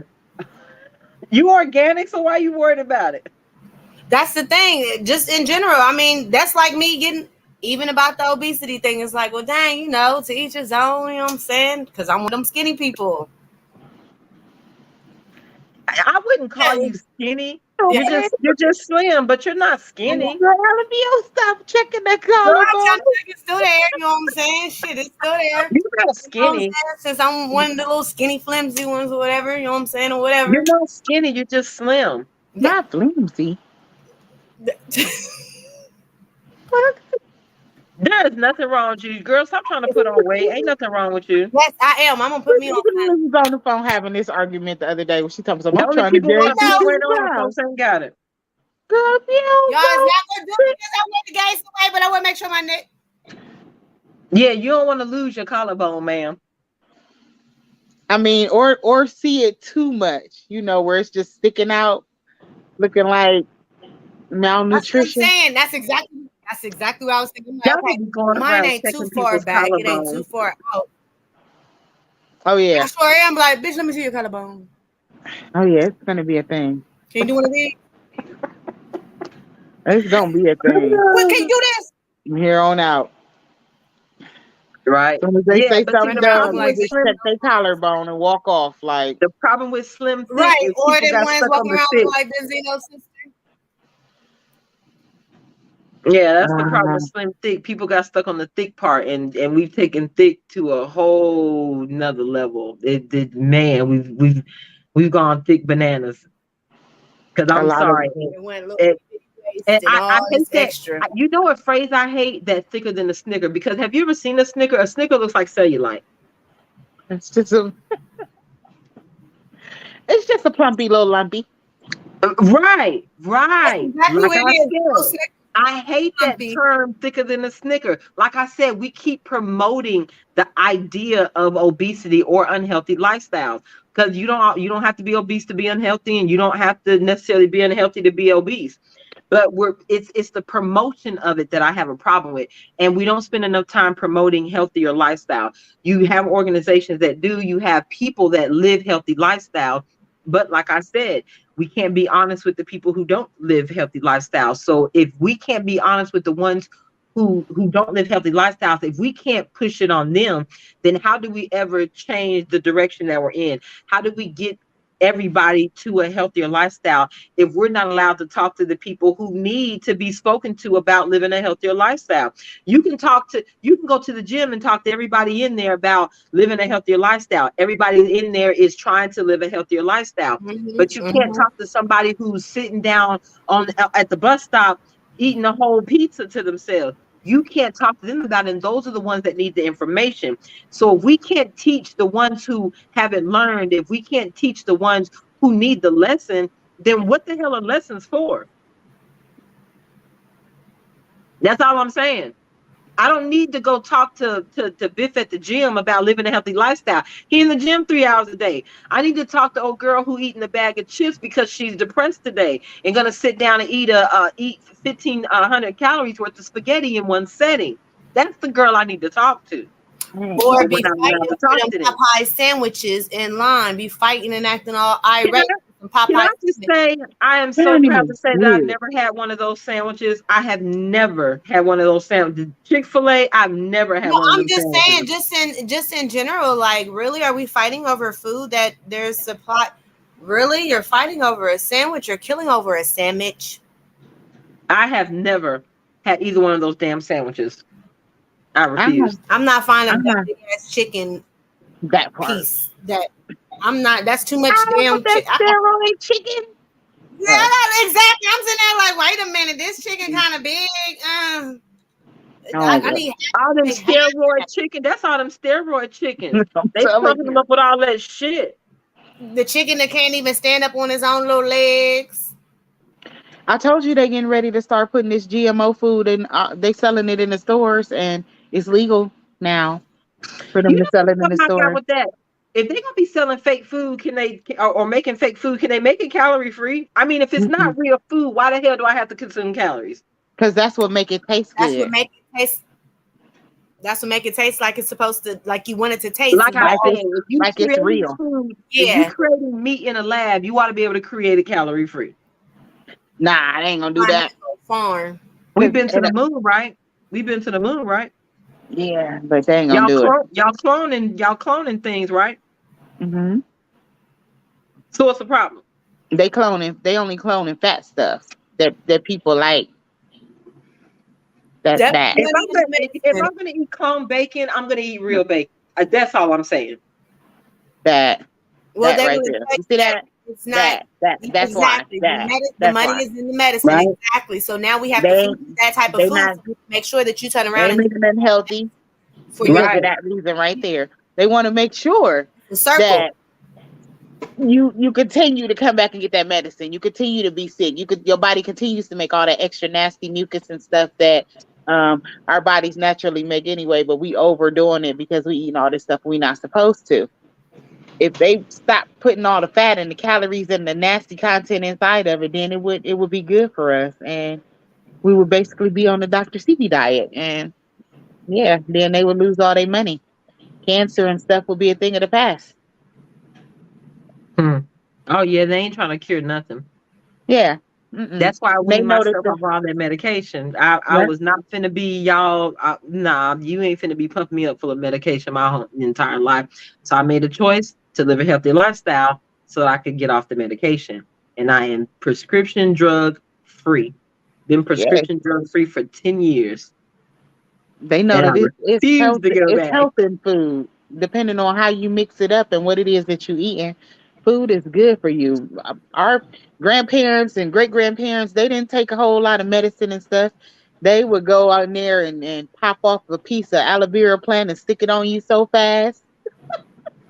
I'll still do Oh, that. I keep aloe vera plants, especially in yeah. the summertime. I'll still do that.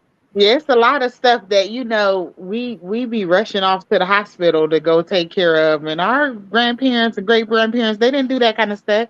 They went in I there to the cast oil. cabinet and had home remedies. They will castor oil you to death, some lemon and honey, and some garlic in the refrigerator, Hey, a like hot every toddy will day. cure a lot of things. A hot toddy will have you sleeping like a gym at night. I'm just And saying. that's the truth. That's the truth. Yeah, so we just got to be more They got this. conscious of what we're doing to ourselves and make better decisions for our lives. You don't get but one. You literally only get one. And even living a healthy lifestyle, nobody's promised tomorrow. So why don't you want to enjoy the time that you have here? Why don't you want to make every day memorable, every day, and not depressed memories? Why don't you want to live your best life every single day? Why don't you want to be the best version of yourself every single day? Every day you wake up, you should strive to make today better than yesterday was, or at least so that you don't repeat yesterday tomorrow. So we've got to be more cognizant of the things that we're doing. We have to be aware of who we are. We have to be aware of our actions. And we have to think about consequences. I think that's another big thing. I don't think we spend enough time thinking about consequences for actions. Yep. And we think that we can indulge and everybody is going to be okay. Everything is going to be okay. I can engage in all of these lusts in life and there's not going to be any repercussions. So we don't think about the fun we're having today in engaging in these lusts and in indulgements, that we don't think about how that may impact us 5 months down the road or 5 years down the road, or even impact our children. If you're unhealthy to the point that you have kids that you can't tend to, or grandchildren that you can't play with, those are things that alter your life. Those are things that have a big impact on your life. But like I said, we won't be accountable and we don't think about repercussions for actions.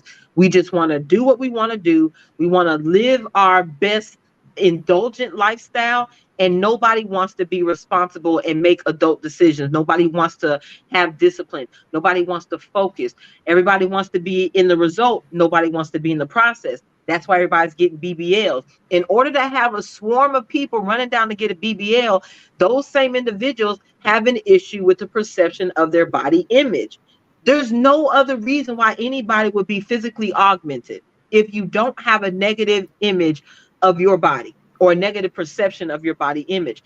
So, in order for you to feel like that, why are we not making the mental change to improve our health and our lifestyles,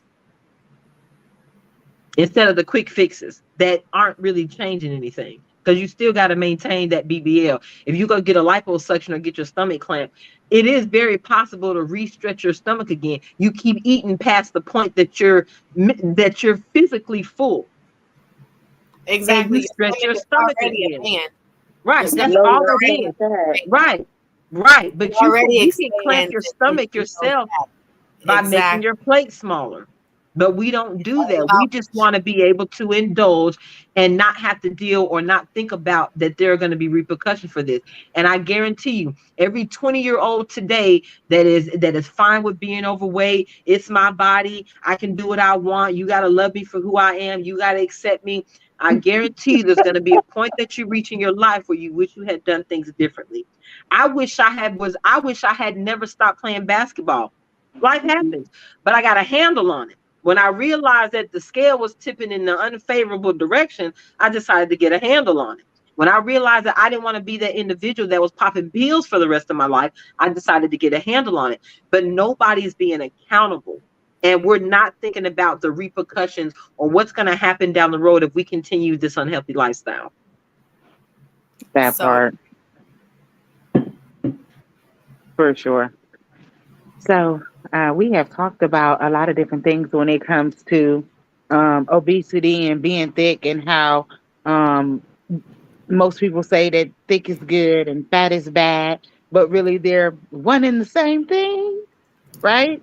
So if you are obese, um, overweight, not saying that you can't love yourself and be obese, but just more so saying that um, you need to do more in order to be able to maintain your life.